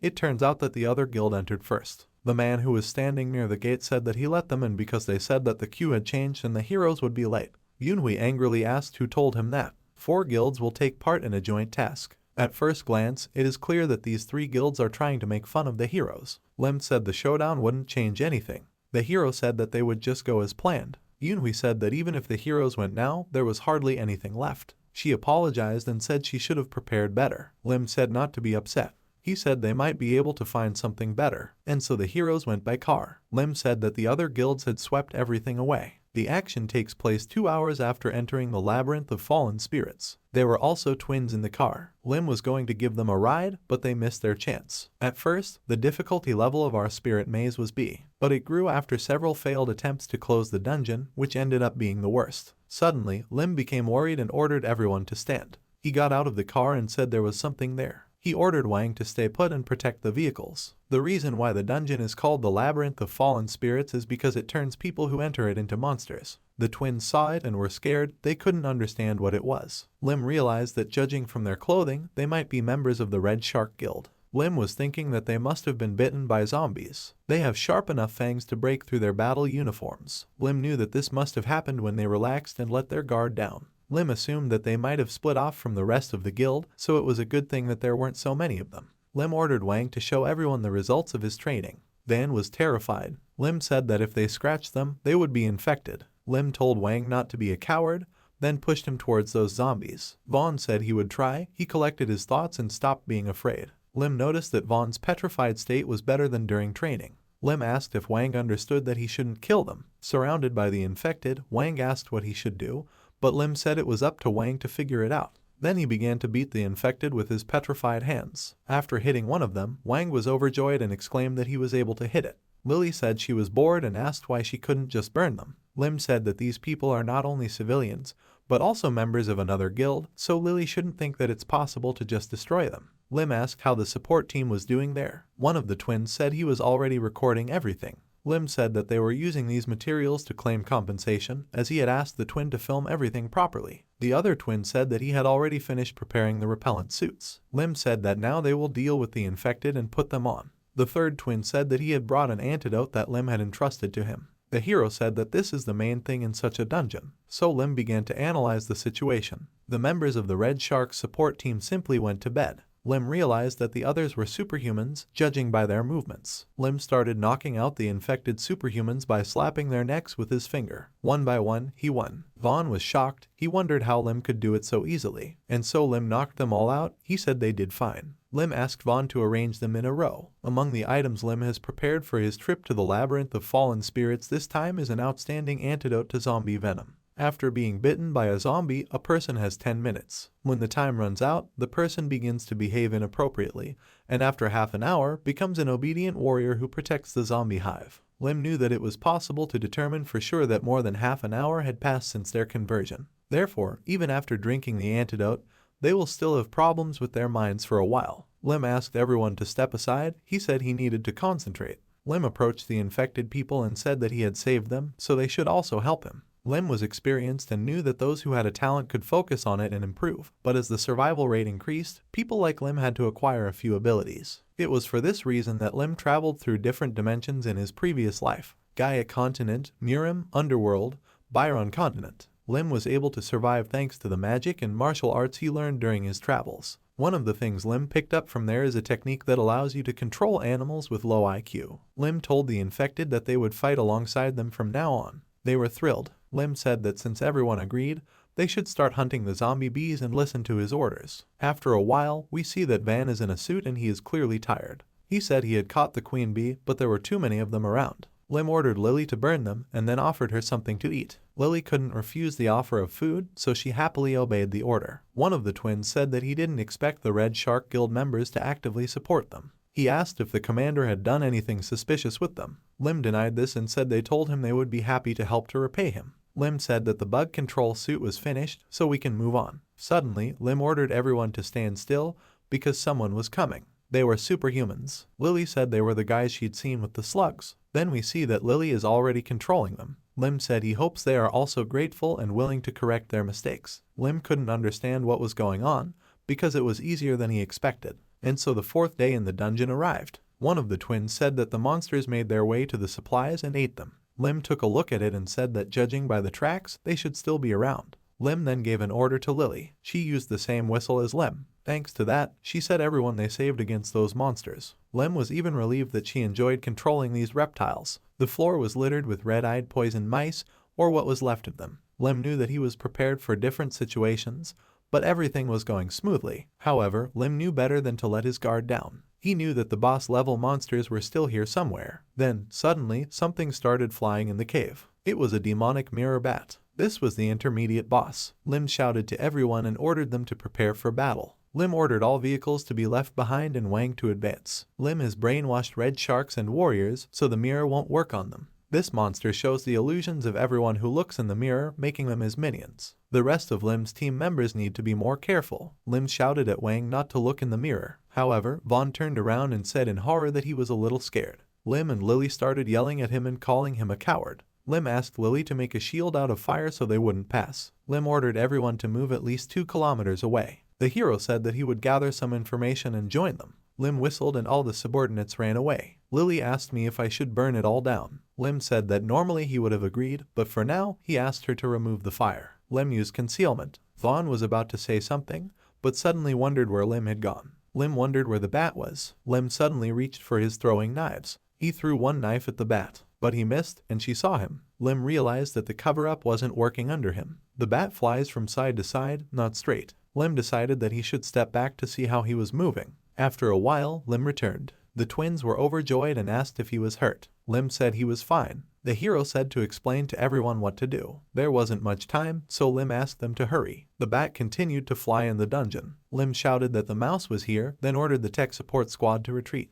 They shouted that they were retreating and that the fortification was complete. Lim said it was great and ordered his subordinates to prepare for battle. The bat, meanwhile, also sent its minions. Her henchmen started throwing Lim at her subordinates. Suddenly, the hero jumped and then tried to hit the bat. However, it flew away. Lim then gave the command to Lily. The girl used her fire to kill a bat. However, this did not work either. The intermediate boss deftly bypassed all the shells. The bat sneered at the heroes and at some point relaxed. Lim then used a shield and covered the bat with it. After that, the hero jumped. Lily placed a shield under Lim. The hero was thinking that no matter how fast the intermediate boss movements were, he wanted to see how much the bat could dodge the attacks. But with the kick that Lim made, he still managed to cut off the bat's head. Lim said he'd keep the mirror. Then the heroes came to a certain gate. Lim said that this is the end. He asked the rest of the team not to let their guard down, just because they just got here. Lily asked how long Coward Wang would stay like this. Lim said that he planned not to touch it until they beat the boss. He said he had a feeling that otherwise Wang would be brainwashed again.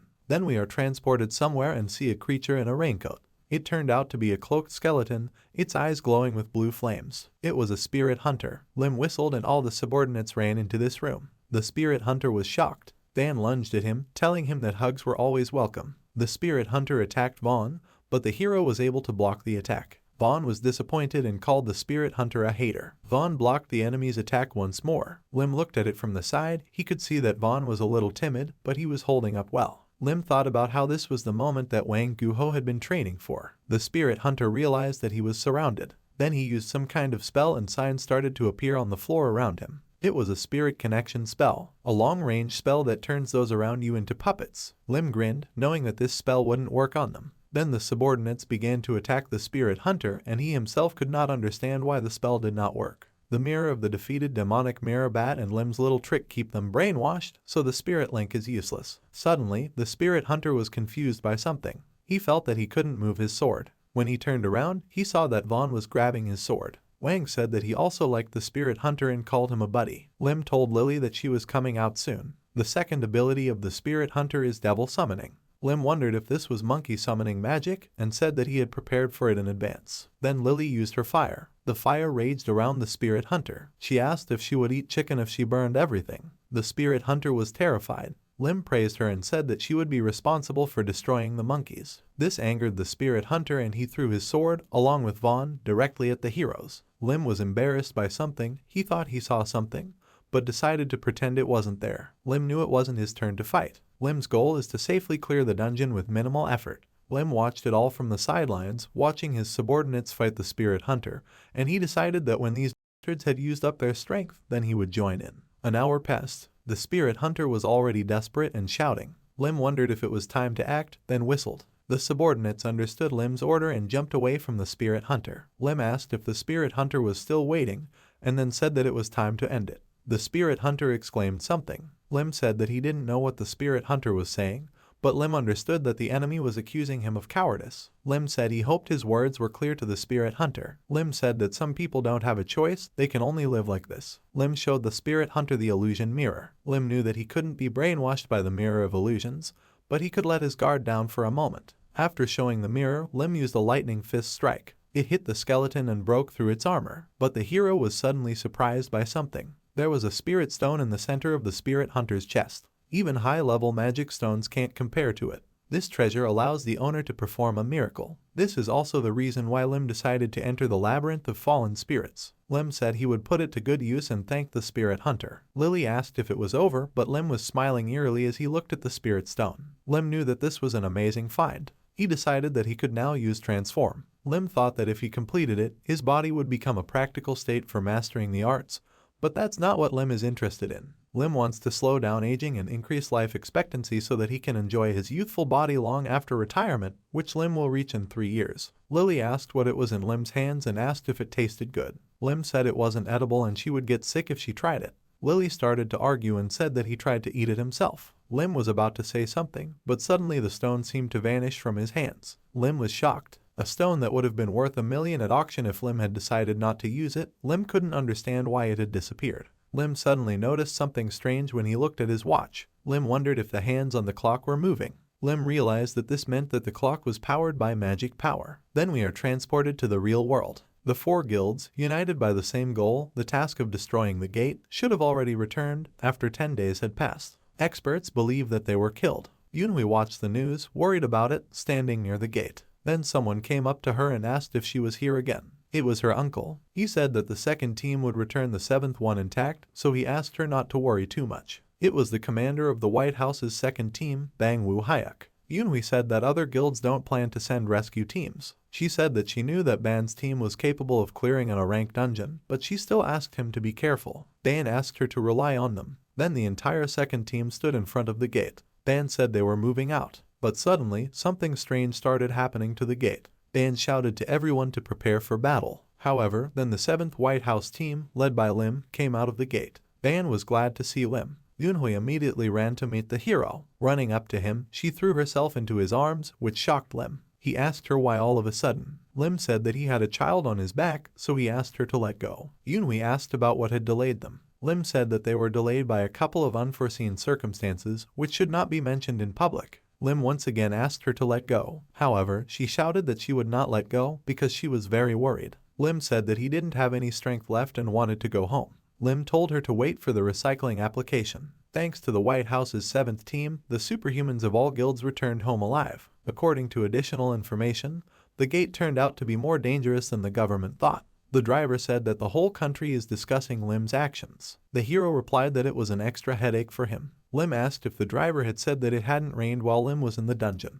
The driver said that it really wasn't raining and there wasn't a cloud in the sky. The driver asked if Lim was interested because of the rainbow. He said she showed up 4 days ago. Lim realized that this was not a natural phenomenon, but an omen of the first great calamity. Lim knew that gradually, color by color, the rainbow would begin to fade, and on the day it disappeared completely, the great calamity would begin, the night of the 7 moons. Hundreds of gates will open everywhere and monsters will pour out of them non-stop. In the past, Lim had barely escaped by staying in a shelter. However, Lim decided that things were different now and the calamity of fire was on their side. Lim knew that he was stronger than before, and he has this watch that has absorbed the mana of the Spirit Stone, which, as it turns out, can turn into an iron glove. Then we flash back and see Lily choosing her outfit. She said her waist was a little tight, and she was going to eat a lot today. Lim had told her to put on a pair of coveralls if that was the case, but Lily didn't want to wear it because she didn't like it. Lim asked her what she suggested he do. Junhui gave this dress to Lily when she found out that she didn't have evening wear, so it would be rude not to wear it. Lim told Lily to walk like this, and if it got uncomfortable, she could just change her clothes. Lily said it was a great idea and that Lim was a genius. When the team returns safely from the dungeon, a party is held at the White House, and now the heroes have come. They were met by Chan and told that their main characters of the day had arrived. Chan hugged Lim and said that he knew Lim would come back alive. Yunhui said that this dress really suits Lily. Lily thanked him for the gift. At that time, Yunhui said that Lily's voice was getting better every day. Zhang asked Lily if she would mind going out to dinner together. Yunhui understood and was moved by it. And so Zhang and Lily left together. Lim could see that everyone seemed to be enjoying the evening. In the Black Hound Guild, Lim couldn't have dreamed of anything like this. Suddenly, someone approached him. It was Chan, who asked what Lim's goals were. The hero did not understand the essence of the question, and then the slightly drunk head said that he was curious about what young people are dreaming about now. Lim said his goal is to retire and then live in comfort. Lim said he planned to raise a lot of money and build himself a 9,900 square meter mansion, invite friends, and do whatever he wanted.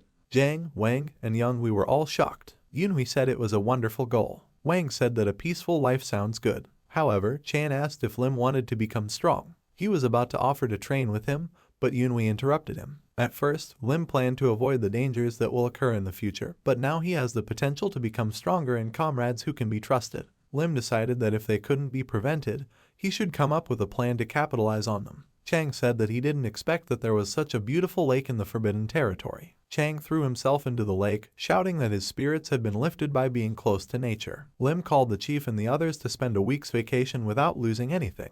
Then Lima called out to Yunhui. She asked him if he would put it on her back because she said she couldn't reach it herself. Lim said that she should practice stretching. Then he showed her that he could reach his own back. She asked if he could just agree. Lim pointed a finger at Wang and Rice Cake and said that if she needed it, she could ask them to help. Yunhui said that she still hadn't said hello to this person yet. She asked who he was. Rice Cake was shocked because the beauty was interested in him. Rice Cake ran over and said his name was Kim Min Yi and his nickname was Red Bean Rice Cake. He said that Yunhui might call him that too. Yunhui said that she was happy to meet Min, but they weren't that close yet. Lim said that if Min said something like that again, he would rename it. Lim asked what about the nickname Whipped Blood Pie. Lim then called out to the head and asked if he wanted to compete in swimming. Chan said it sounded like fun. Then Lim said that the one who gets to the other side of the lake faster will win. They threw up a rock, and as soon as it fell, they began to swim. Chan was in the lead. Lim knew that Chapter 1 was superhuman and very fast. Thanks to him, Lim will be able to get a big catch. They were swimming, but suddenly Chang stopped. Something confused him. Then a huge octopus crawled out of the water. Chan was angry. He asked how dare the octopus interfere with their competition.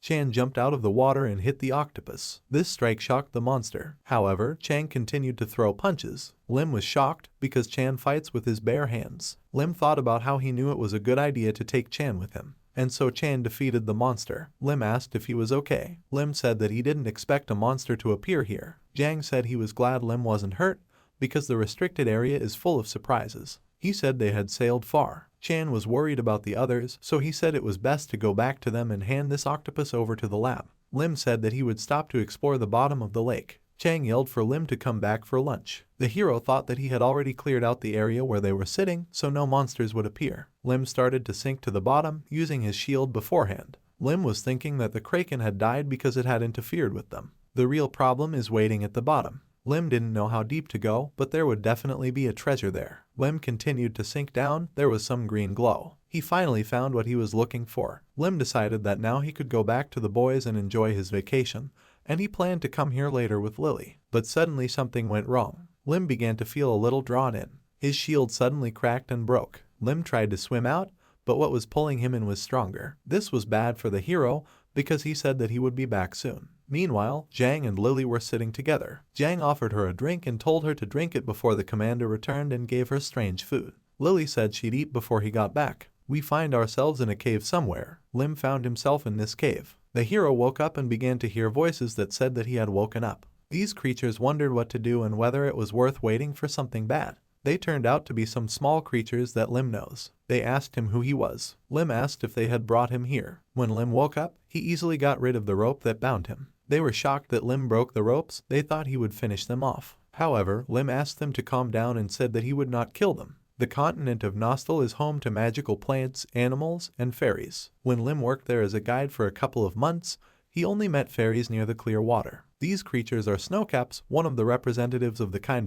and innocent fairies. He asked if they were snowcaps. One of them asked if he knew them. They began to question the hero and asked if he had ever been to Nostal and if he knew their language. Lim asked them to take turns asking questions. In his previous life, there was no information about what lived here. Lim knew that it would be a problem if the course of events changed. He asked them why they were here, in response to which the snowdrops were sad. They said that they lived in the lake, but suddenly it was transported to another dimension. Lim realized that they must be talking about the first gate. The snowdrops said that the monsters that appeared were fighting and eating each other. The same octopus killed many of them. Lim realized that they were talking about the kraken. Snowy happily said that's why they hid at the bottom of the lake and found their salvation here. Lim said it was hard for them. They were exterminated, which is why there was no information. Snowdrop said they had no future. She said they were getting weak because of the lack of sunlight and couldn't get out because of the octopus. Snowy continued to talk about how they would eventually die, but Lim said clearly that the octopus was dead and they could go out. The snowcaps were shocked. They shouted at him not to lie to them. However, Lim said that they can check it out for themselves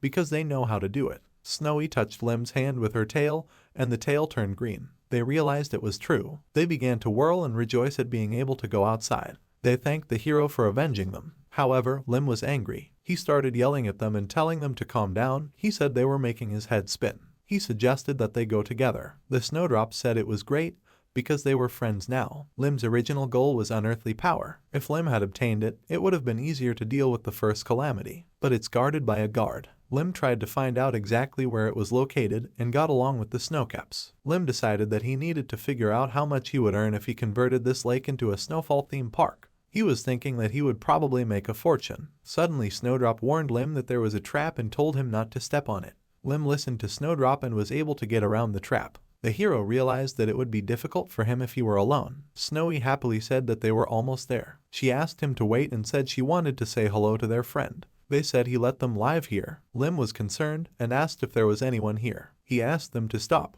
He didn't want to hear that it was a white, hard creature that was half Lim's height. Snowdrift said that was exactly the case and asked if they knew each other. She said he was strong. That's why the octopus couldn't get here. Lim knew they meant the guard. He told them to go say goodbye and he would wait here. After a while, the snowcaps returned. The robot also stepped out of the shadows. Lim realized that this was not a good thing. The robot then called Lim an intruder and closed the passageway. The gate closed behind Lim, and then he knew he could say goodbye to his escape route. The robot completed its assessment of the intruder and then said that the target's destruction was confirmed. Lim asked if it was really a good friend. Lim said the robot had named him a target to destroy. Snowdrop was surprised that the robot's appearance had changed. The robot turned into a huge machine with claws. He began to destroy. Lim said it wasn't bad either. After all, you can test your watch. The robot hit the hero. Lim was able to block the attack with his iron hand. However, he was knocked back, but he still managed to stay on his feet. Lim knew there was nothing he could do about the weight difference, but it wasn't so bad. Lim thought that the robot probably couldn't use its right side right now. The robot began to reassess the degree of danger of the intruder and then unlocked a high-class weapon and confirmed the goal. Lim then hit the robot and asked if it really thought Lim would wait. The robot activated self-healing. Lim was shocked that the robot had a self-healing ability. Lim knew that he had a problem just because he put some mana into the glove. He decided to back off for now. Lim wanted to break down the wall and get out of here. The hero was already planning a plan in case he brought Wang, Guho and Lily. Suddenly, Snowdrop blocked Lim's path and shouted for Snowblind not to fight. Snowdrop said Lim was their friend. The hero couldn't understand what she was doing. However, he was surprised. He began to repeat that she was a target that could not be destroyed. Lim hit the robot and asked where it was looking. Snowy was shocked. She started yelling at Lim. She asked why he was hitting Snowblind. He said they would talk later. Snowdrop was shocked, shouting that they were all friends. After a while, the Snowcap stood over Snowblind and asked him not to die. They started shouting that Lim had killed their Snowblind friend. Lim said he attacked first, and then asked if it would be better if he died at his hands. The Snowdrop said no, but it still upset them. Lim turned to the golem and asked if it had proven its skills. Snowsleep said the test was over and the mission was done. His chest opened and Lim took out a key. The hero only has to find the safe. Meanwhile, the Snowcaps continued to mourn Snowslep. They started shouting that Lim wasn't their friend anymore because friends didn't kill friends. However, Lim said he didn't do it. The hero said that the golem can be brought back to life. The Snowcaps were surprised. They checked and realized that Lim was telling the truth. The hero thought that they were a walking headache, but naive. Modern technology can't recreate a golem like him, but Jang is specialized in making it, and he's in a position to restart it. Lim said something else is important right now. He entered a gate of some sort. The Snowdrop said this place opened for the first time. She asked what they were looking for here. Lim was told that she was looking for something very important. Then he saw this something. This is the drink of life, a golden drink with an unlimited amount of strong healing ability. Lim was overjoyed, since potions hadn't been invented yet, and he already had an endless supply of healing potions in a high-end decanter. Lim was thrilled, because it tasted so good that Lim would sell it in a heartbeat. On the night of the first calamity of the 7 moons, when an army of monsters appeared, Lim would be able to save countless superhumans and civilians. Lim drank the drink. Snow asked me to give her some too, because she smelled a delicious smell. Lim said there wasn't much left. He gave her a taste and said he'd give her another one when it was full. Sneznijenka tried just a couple of drops. After that, it began to glow strongly. Snowy was shocked herself. Lim couldn't figure out what was going on either. The hero wondered if it really has a different effect for water fairies. Snow said her body felt lighter. However, Lim said that it has decreased. Lim decided that they would deal with it later. The hero said that he didn't need anything else here, so it's time to get out. He told the Snowcaps to take the golem. As they floated up, Lim felt that the higher he floated, the warmer the water was. It was dark outside, but there was a strong glow in the sky. The Snowcaps were shocked. Lim looked up at the sky and then wondered if Lily was wandering in her sleep or playing with fire again. Lily created a huge ball of fire, so big that the Snowcaps mistook it for the sun. Lily was surprised to see Lim. Lim shouted for her to put the fire away and come down now. He asked her if she really wanted to destroy the lake. Chan yelled at Lim and asked where he was. Lim realized that if he had stayed a little longer, there would have been consequences. Lim said the situation was extreme. Chan said he was glad Lim had returned safely and was able to stop Lily, otherwise she would have dried up the lakes. Yunhui and Wang came running screaming. Chan told them to stop searching. Yuvani rushed to Lim and hugged him. She asked where he had gone. The Snowdrop suddenly flew out and asked if Lim was being. Chan shouted that there were monsters behind him. However, Lim asked them to calm down and said they were new friends. The hero said that he would tell you everything in detail later. Suddenly, Lily slammed her head into Lim's chest, asking him where he'd been. She kept hitting him, and Lily said it was dinner time and he was nowhere to be found. Lily screamed that she was worried, continuing to beat Lim. Then she said she had to skip dinner to find him. Lim put his hand on her head and apologized for being late. The vacation didn't last long, and everyone went back to their daily duties. Then we flash forward and see that the heroes are already fighting monsters. The heroes asked everyone who is there to evacuate. They were fighting against the orcs. Lim gave a command to Wang. Daily duties include eating 5 mana-rich dishes and working out hard. When the monster extermination request arrived, Vaughn went first. Its growth rate exceeds all Lim's expectations. The hero thought that with any luck, Wang would play a big role during the first calamity. Lim then said that Wang had had enough and asked him to stand aside. Lim asked if Lily was ready, and he gave her a minute. Apparently, Lim had promised her French fries because that was exactly what she was shouting when she burned the monsters. She said she followed orders, then asked him to buy her a monster burger set.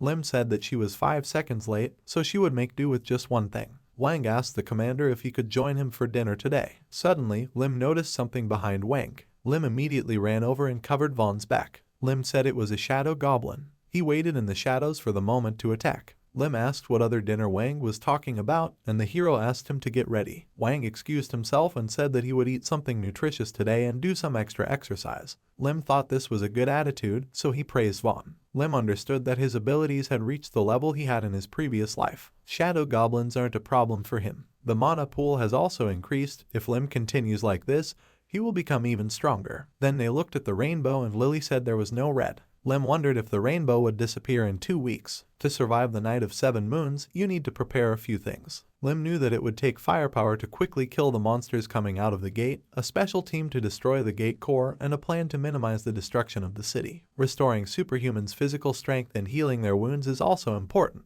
Lim took care of the last one and prepared the rest for the rest. Then we flash back and see that Youngwee is already reporting the potion's sales status. She said she was told that sales would start this week. Lim told them to continue and keep an eye on them. He asked me to report any problems immediately. Lim asked if the conditions for selling the food were approved. Youngwee said it didn't matter anymore. She said that even without her reclaim, superhumans are lining up. She said that in the report, she listed prices for each dish. The serving per person is fixed and the price is high, which Lim said is good. Youngwee asked if she had managed to please him. Lim then asked about Jang. Lim said that they say the golem can already move. Youngwee said that no one else could have done it, and Jang claims that he can, although Youngwee is doubtful. As Lim got into the car, he asked her to rely on him. Youngwee asked why he would definitely be able to handle it. Lim said it was all for the chance to go to the zoo with Lily. Lim then got into the car. He was reading a document that included his friends who were at a retirement party. Lim decided that since his intervention had changed the future, there was no guarantee that they would meet again.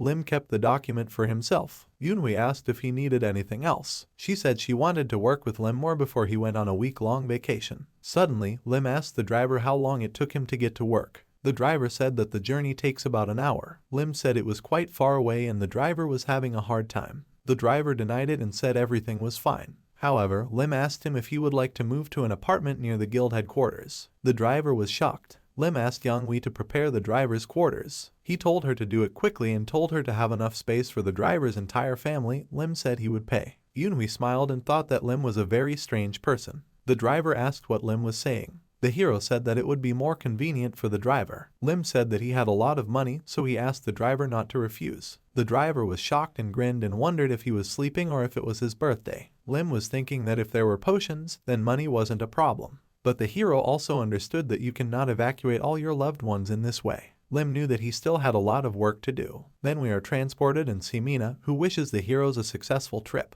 Lim asked him to take care of the house in their absence, and Lily said that he wouldn't be able to escape. And so the heroes left. They were walking through the forest and came across Vaughn, who was standing in front of a rock, looking annoyed. Lim asked Lily to keep her voice down and said that they would just keep going because Vaughn was focused. Wang stood in front of the stone and said that it was too slow and wouldn't do. Wang said that if he didn't get stronger, the commander would throw him out. Lim was embarrassed because Vaughn was worried about being kicked out. But then Lim decided that whatever the motivation, it was good that he was getting stronger, so Lim decided not to get involved. Lim said that they would continue flying, and Lily said that she would create a shield. Lim said it was amazing and asked when she could do it. Lily said she just tried it and it worked, and she asked him if he could do it. Lim was once again convinced of her talent. And so they came. Lim's personal treasure trove is here. He collected things that came across in the forbidden territory. So Lily said hello to the snowcaps. Snow said there was nothing to report because nothing had happened. Lim said it was good and asked them to patrol near the cave. The snowdrops said they would protect each other's property. They drank the elixir of life and became as fast as bullets. Lim uses their powers to quickly contact him in the event of an invasion. Lily asked why they were here. There were many different items. The mask of a charlatan makes a person attractive and charming and also changes the voice so that it sounds like an orator. The sage's mantle exudes an aura that is difficult to deal with when using mana. The wooden staff glows when you inject mana into it. They dressed in these items, Lim wearing the sage's robe and Lily wearing the charlatan's mask. She said her voice had changed and sounded strange. Lim said that the preparations were complete so the operation could begin. We are suddenly transported somewhere and see a portal. Someone came out of there. It was Lim and Lily. The people who were standing at the gate were surprised that these people came out of the gate. Lim thought it was a good thing there were so many witnesses. Lim took off his hood and said that he was the mage Aximus from the Gaia continent. He said that he had come to warn them that a calamity would soon befall their land. People wondered who he was. They couldn't understand what language he was speaking because they had never heard it before. They wondered if he had come out of the gate. Then, suddenly, the staff glowed. Lim asked them not to worry and said that he would use translation magic. He asked permission to introduce himself again. He said that he was the mage Aximus from the Gaia continent. Lim said he asked them to listen carefully. Lily realized that this was a signal and created a shield. They climbed up on the shield and Lim shouted that he had come to warn them. People said that he was indeed a magician. Lim said that this rainbow is a sign of a curse. He said that when all the colors disappeared, a calamity would descend upon their lands, opening thousands of gates to hell. Lily understood his signal again.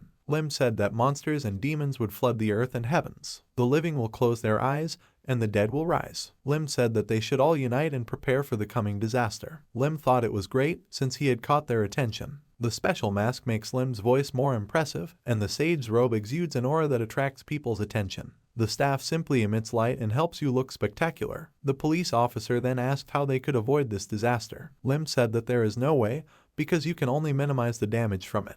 Lim then asked where the king of their world was. Lim said he would provide all the details. Then we are transported to the Blue House interrogation room. There we see Ju Sang-wook, who is the head of the Superhuman Support Service. He said that he had never met anyone like this. Lim said that he understood Sun's surprise, but Lim said that he had only come to warn them of the danger. Lim asked to be shown to the king immediately. Sanak asked why Lim was so sure that he wasn't the king. Sanak said that maybe their cultures are different, and that's why he looks different from the king of Aximus' world. Lim said he found it hard to believe what he was saying. Lim said that he could read the fates, although he wasn't very good at it. Lim said that he sees a little bit of how events that will leave an imprint on history and the fate of great people will develop. Lim said that Sanak is not a king right now, but he will strive to become one in the near future. Sanak was shocked and asked how Axis knew about this. Lim thought about what he saw in the future as Sanak's presidential candidacy, and he was also a judge of superhumans who hated it when they committed crimes. However, Lim said that he can't say anything more and that's all he sees. Someone came into their room and said that the president had said that he wanted to meet a mage from another dimension in person. Then Sonu gave Asimus his staff and said that he would show him to the king. The current Blue House was rebuilt a couple of years ago. The first gate opened right on its roof, and a monster emerged from it. As a result, the president and most of the parliament who were there were killed. The election of a new president only slightly settled the resulting chaos. Now the Blue House is solid and resembles a military structure. Meanwhile, Sanak said they were here. They came to the president's office. The president greeted the hero and said that he was the president of this country. The president said that he had heard that Aximus came from another dimension. Lim said it was, and he, Aximus, is a mage from the Gaia continent. He said he hoped they would forgive his assistance in perfect translation magic. The president said that everything was fine and asked them to sit down. Lim approached the chair and said that the chair was unusual. The president said that this is a device for detecting lies. The president said that if Lim lied, it would be immediately known. Lim seemed a little nervous and said that he thought it would be nice for the president to sit on one. The president asked Lim to repeat, but Lim said they had nothing to hide. Lim said he was ready to answer. The president asked if they really came from the Gaia continent. They both responded positively. The president then asked if their story about the disaster was true. Lim said it was true and they came to warn them. He said his assistant didn't know much about it. The president asked them to tell them everything they knew. Lily didn't understand half of the question. Lim has practiced martial arts and can control his breathing, pulse, and sweating, so the lie detector doesn't work on him. The president asked to remove all the equipment from the magician and leave. Lim let out a sigh of relief. The president apologized for doubting the magician. Lim said he would have done the same. The president said he would ask a personal question. He asked the question of whether Lim could help him fly to their continent before disaster struck. The president asked if it was safer there. He said that since the mage had come from there to warn them, it was quite likely. Lim got angry and asked if he was the king and wanted to abandon his people and fly away. The president shouted that he was not the king, it just so happened that his place went to him. The president said that if the magician needed money or anything else, he would get it. The president said he was fed up with this dangerous world where you don't know when you're going to die. The president asked the magician to simply take him, his family and friends away. Lim didn't expect him to do this. Lim said he had a different opinion of him. Grabbing Lily's hand, he told her they were leaving right away. The president was shocked because the magician himself said that he would help. Lim said the president will never know what's on his mind right now. He said he didn't need anything, and he declined their offer. The president said that this is not necessary, but there is no other choice. Then, the man who had been standing there the entire time took off his mask. This was Kim Soo-ho's first awakened titan. It started moving at an unimaginable speed. Then he stood in front of the hero. Things didn't go well for Lim. Lim realized that he couldn't meet his eyes. Then Lim left. Soo-ho asked what was so funny. Lim asked how long they were going to continue this prank. Lim called Soo-ho a real king. He asked how Lim knew. Lim replied that he had noticed his huge destiny star. Kim Soo-ho is the hero who brought order to South Korea after the opening of the first gate. Having awakened his abilities, he mobilized the police forces to protect the townspeople, and after the presidential election, he rebuilt the Blue House and began to rule the country. He devoted himself to putting the city in order and rebuilding the country. Everyone in South Korea knows this. Then we are transferred to the headquarters of the Disaster Response Center. Soo-ho said that before the meeting started, he would like to introduce them to the magician who brought them the prophecy. Lim said his name was Aximus. He said he hoped they would listen to him carefully. Then Lim started talking about it all. After telling the story, Lim said that this is all that the disaster is dangerous for. Lim knew that all the bigwigs were here. There was also the monster Beak Jang-sung, the Demon King Kim Tae-jin, the Ice Queen Han Jae-hai, and the Iron Wall Min Tae-woong. These were all the first awakened ones. To be more precise, this title was given to the 5 strongest people among the first awakened ones. They helped destroy the monsters and stabilize the situation like Kim Soo-ho. The president said that he plans to declare a state of emergency in the country tomorrow morning. He said that he would try his best to prepare for the calamity. He asked the assembly members to help him with this. Jin asked the president how he could believe such an unrealistic story. Tae-woong said that he agreed with Jin that he thought Lim looked like a cheater. They said that declaring a state of emergency without grounds was a hasty decision. They began to argue. However, Soo-ho shouted and told them to stop. The president said that he had already checked everything. He asked them not to forget what had happened during the opening of the first gate. Soo-ho said that if nothing happened, they would do without accidents, which was also a good thing. The president said that they would suffer huge losses if they didn't prepare for the disaster. Tae-woong exhaled heavily and talked about working so hard on something. However, Tae-woong didn't finish. He stood up from his seat and made a dash towards the heroes. Lim was shocked. He wondered if he was being attacked. Tae-woong, it turns out, grabbed Lily. He said she annoyed him all the time. He asked her to stand still and said he would just take off her mask. Tae-woong asked her why she was wearing a mask. Then he also replied that she was wearing a mask, for example, so that she would not be recognized. Then Lily's mask fell to the floor. Young and Min were shocked. Lily suddenly turned out to be a cat, and she was very angry. They wondered if it wasn't a human being. Lim asked the assistant to calm down. Lim said they made a mistake because they didn't know. Lim said that people like her are very ashamed to show their faces to people. Lim said that's why they always wear masks when they're around him. Lim thought about how he had prepared this together with Lily in case something like this happened. The cat mask also changes its voice, but if the mask is removed, it casts a cat transformation spell on the target. Lim wondered what Min would do now that his conclusion was wrong. Soo-ho yelled at Min and made him apologize right away. Min apologized for removing her mask without her consent. Lim thought that Lily was very good at playing the role of a cat. We're moving to the next day. Soo-ho declared a state of emergency on television and radio. Soo-ho said that he is standing on stage today to announce a major crisis in Korea. There was some confusion after this announcement, but all the townspeople quickly adapted. The military, superhuman police guilds immediately began large-scale military exercises. Then someone told Lim that they had heard that he, the sage, was leaving today. Lim said it was because the power of dimensional transfer magic was running out. Lim said he had to come back in a few hours. The man asked if he could make a small request before Lim left. Lim said that he would be happy to do his best. This person said that there are books here that were confiscated as loot during the country's uprising. He said that he only brought the ones that were in good condition and asked if Lim could take a look at them. The man said that he didn't have much time, so he asked Lim to see if there were any important books there. Lim said that he wasn't very well informed, so he asked me not to expect anything important from him. Lim wondered if they saw him as a sage and not a simpleton.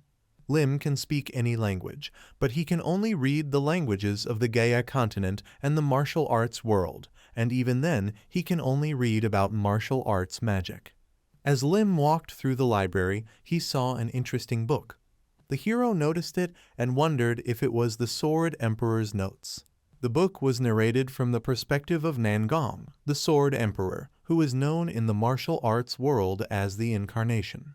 Lim realized that the language was correct. He wondered if it was really a book written by the Sword Emperor. The man then asked if there was something wrong with this book. Lim wasn't sure if the book was real, but he was sure he needed to take a closer look. Lim said that this book looks like it was written by a demon. Lim asked if there was anything else when the assistant found the book. Lim asked if there was a sword or something. The hero said that the sword also has a demon in it, and it will lure whoever wields it and harm people. The assistant said he'd check it out right away. Lim was thinking that it would be even better if the Heavenly Emperor's sword was also there. However, the assistant said that the sword wasn't there. The assistant said it was said that only a book and some old clothes were found in the collapsed cave. Lim said it was good, but he was a little upset about it. Lim said that this book is dangerous, so Lim will take it and seal it. Lim said that the king was busy, so he asked the assistant to keep it a secret. Then we see Lim reading a book. The story is told from the Sword Emperor, who was born illegitimate in the Nangong koan. He was born with a talent for martial arts bestowed by the heavens, but he was discriminated against for being illegitimate. Nangong couldn't even see the clan's rising martial arts. After his mother's death, the emperor stole the clan's martial arts and elixirs. However, Lim wasn't interested because the last part was what he knew. The Sword Emperor, who became a master, lost to Tianma in battle for a split second and disappeared. Suddenly, Lily popped up and asked Lim what he was doing. She said she was bored. Lim asked her to just play by herself for a while, as he was going to read some books before lunch. Lim said that she could also read a book if she was bored, just don't bother him. However, suddenly the evil Lily ran away somewhere. Lim yelled at her to come back in a little while if she was going somewhere. Lim was glad because now he could be alone and in silence. While Lim was reading the book, he was tired. Lim said this guy talks a lot. Lim had read about the divine art of shattering the heavens, but he couldn't understand why there was so much nonsense here. Lim guessed that now the main part was coming. The book explains it in a way that even a monkey can understand, so if you can't understand it, Lim knew to read it again and again. Then Lim decided to try it out. He crossed his legs and sat down in a meditation position, a red circle appearing in the center of his torso. Lim knew that the level of inner strength could be divided into three main categories.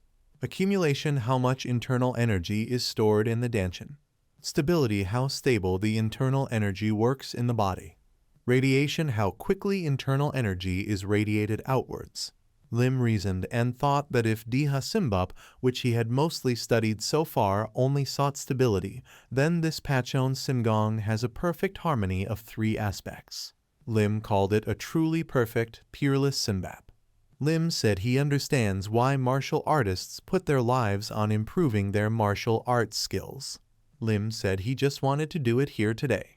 Lim looked at the time and saw that it was already past lunchtime. Lim wondered why Lily hadn't returned yet.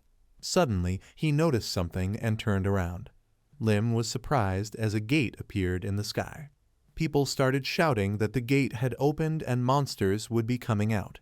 The Minotaur was the first to come out of the gate. People were shocked. The Minotaur was huge. They screamed and ran away from it. The Minotaur wanted to hit the humans with its mace, but Lim protected them with his shield. Lim asked them not to leave the barrier until reinforcements arrived. He shouted to them that this magic would protect them. Lim wanted to use Pachon's power somewhere as soon as possible. Lim understood that if he used magic, the palace might collapse, so he decided that he should use his body. The Minotaur slammed its mace to the ground. Lim jumped up to the Minotaur's head. Then he punched out and sent the Minotaur flying. However, something surprised the hero. Lim couldn't understand why this monster was so weak. The hero wondered if this was a real Minotaur. The monster then tried to hit the hero again. However, Lim dodged and the Minotaur lost sight of the hero. Lim hit the Minotaur's leg. Lim realized that it wasn't because the beast was weak, but because Lim himself had become stronger. Lim decided that he needed to learn the other Simbaps quickly. Then, all of a sudden, Lily flew up to Lim and told him that the assistant was there. Lim asked where she came from. Lily said she'd come in after lunch with some friends. Lim asked if she had made any friends. Suddenly, many minotaurs emerged from the portal. Lim said that he didn't want to cause any damage to the palace, but there are so many monsters, so Lim said that there was nothing he could do. Lim then shouted for the fire to rain down. Everyone who watched was surprised. The future president even said that it was a magnificent spell, and in the distant future, a statue of a great sage would be erected in Gwanghwamun Square. After a while, when the heroes defeated the monsters, Su-ho told Aximus that he would never forget this favor. Lim said that he only did what he had to do. The hero asked to do everything possible to stop the impending catastrophe. The assistant then approached Lim and asked him to accept this as their thanks. Lim was shocked. He said he couldn't accept it. They said they couldn't send them away if he didn't accept it. Lim thanked them, but at the same time, he wondered how many high-quality magic stones there were. Lim said that it seems like he can't stay here any longer. Then he used a shield, and he and Lily stood on it. The hero said they were leaving now. It turns out that Lily's friend is one of the Titans, the first awakened ones. As Lim left, he said that he hoped everyone would be safe. And so the heroes returned home. Lim asked Min if he took care of the house. Ming came out in tears and asked where the heroes had been all this time. Rice Cake said that something terrible had happened here. Ming said that if all the rainbows floating in the sky disappeared, disaster would befall them. Ming was horrified that the president said that hundreds of gates would appear. Lim and Lily looked at each other and grinned. Ming asked what they were laughing at. Ming said that Wang also went to the guild after the emergency call. Rice Cake also asked to let him know when his brother would be back. Lim praised Min and suggested that we go to the guild right away. Lim actually thought that Min would run away, but even in this situation, Min was waiting for heroes, so it's nice. Lim told Min to quickly pack up his things. Lim looked at the rainbow and realized that there was less than a week left. Lim suggested that they all go to the guild together. There, Yunui indignantly asked Lim about where he had been all along. She said she tried to contact him because of the state of emergency, but even his phone was turned off. Yunui continued cursing and asked if he knew how serious the problem was. Lim said that he had heard enough of this guy on the way, and after saying that, Lim turned around. Min was standing there, and he greeted Yunui. She said they'd met at the lake before and hadn't seen each other in a while. Yunui asked about where they were going to evacuate. Lim asked if there was still a room left in the guild. Lim said he wouldn't stay long. Yunui asked if it was from behind the gate. She said she'd call someone to show you out.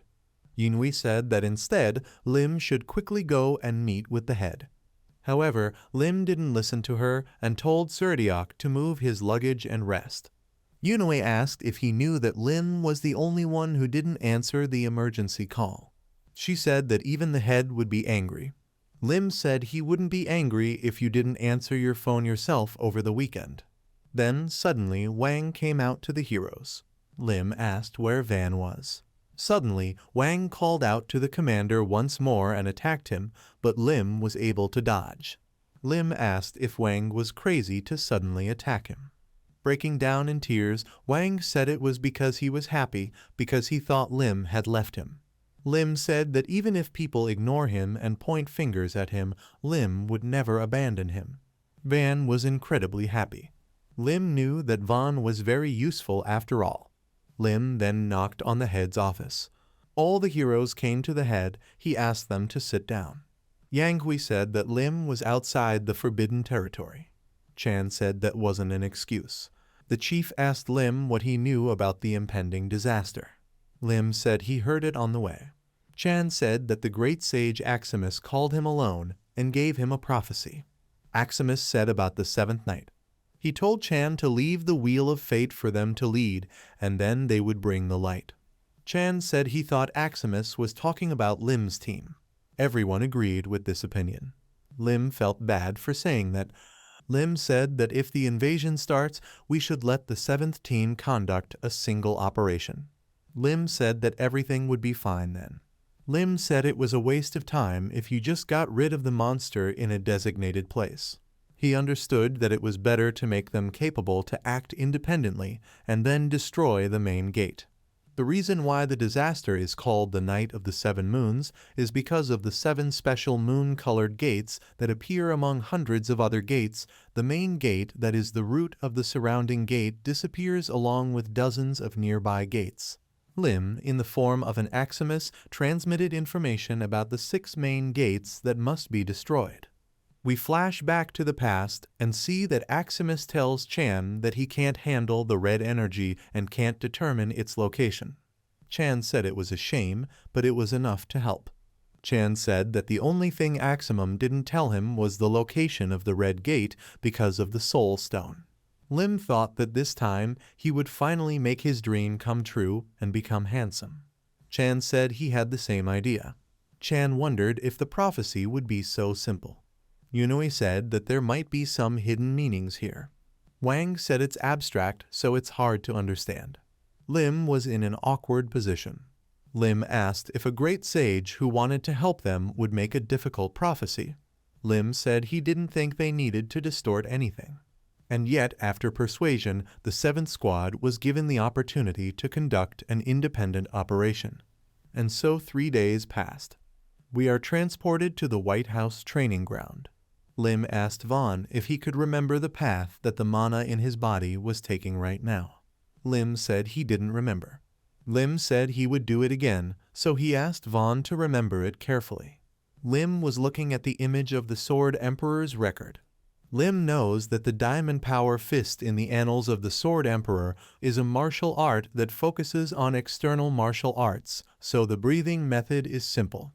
Lim knew that it was enough to make his body stronger and develop basic skills, but in Lim's opinion, it would also be useful for Vaughn. Lim then asked if Wang understood now. However, Wang said that he still didn't understand a bit. They tried again and again, over and over again.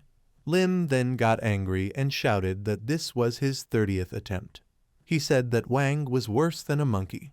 Wang said that he was good at it, so he would practice separately even when he was alone. Lim said he had something to do as he left. Lim was thinking that now there was only purple left in the rainbow, so disaster was just around the corner. As Lim walked, he saw Lily eating. He asked her if it tasted good, and she said it did. Lim bought 3 boxes of chicken, but they were already out. Lim said that if she was done eating, then it was time to get ready because she needed to pay for the meal. Lily was shocked and understood why Lim had bought the chicken.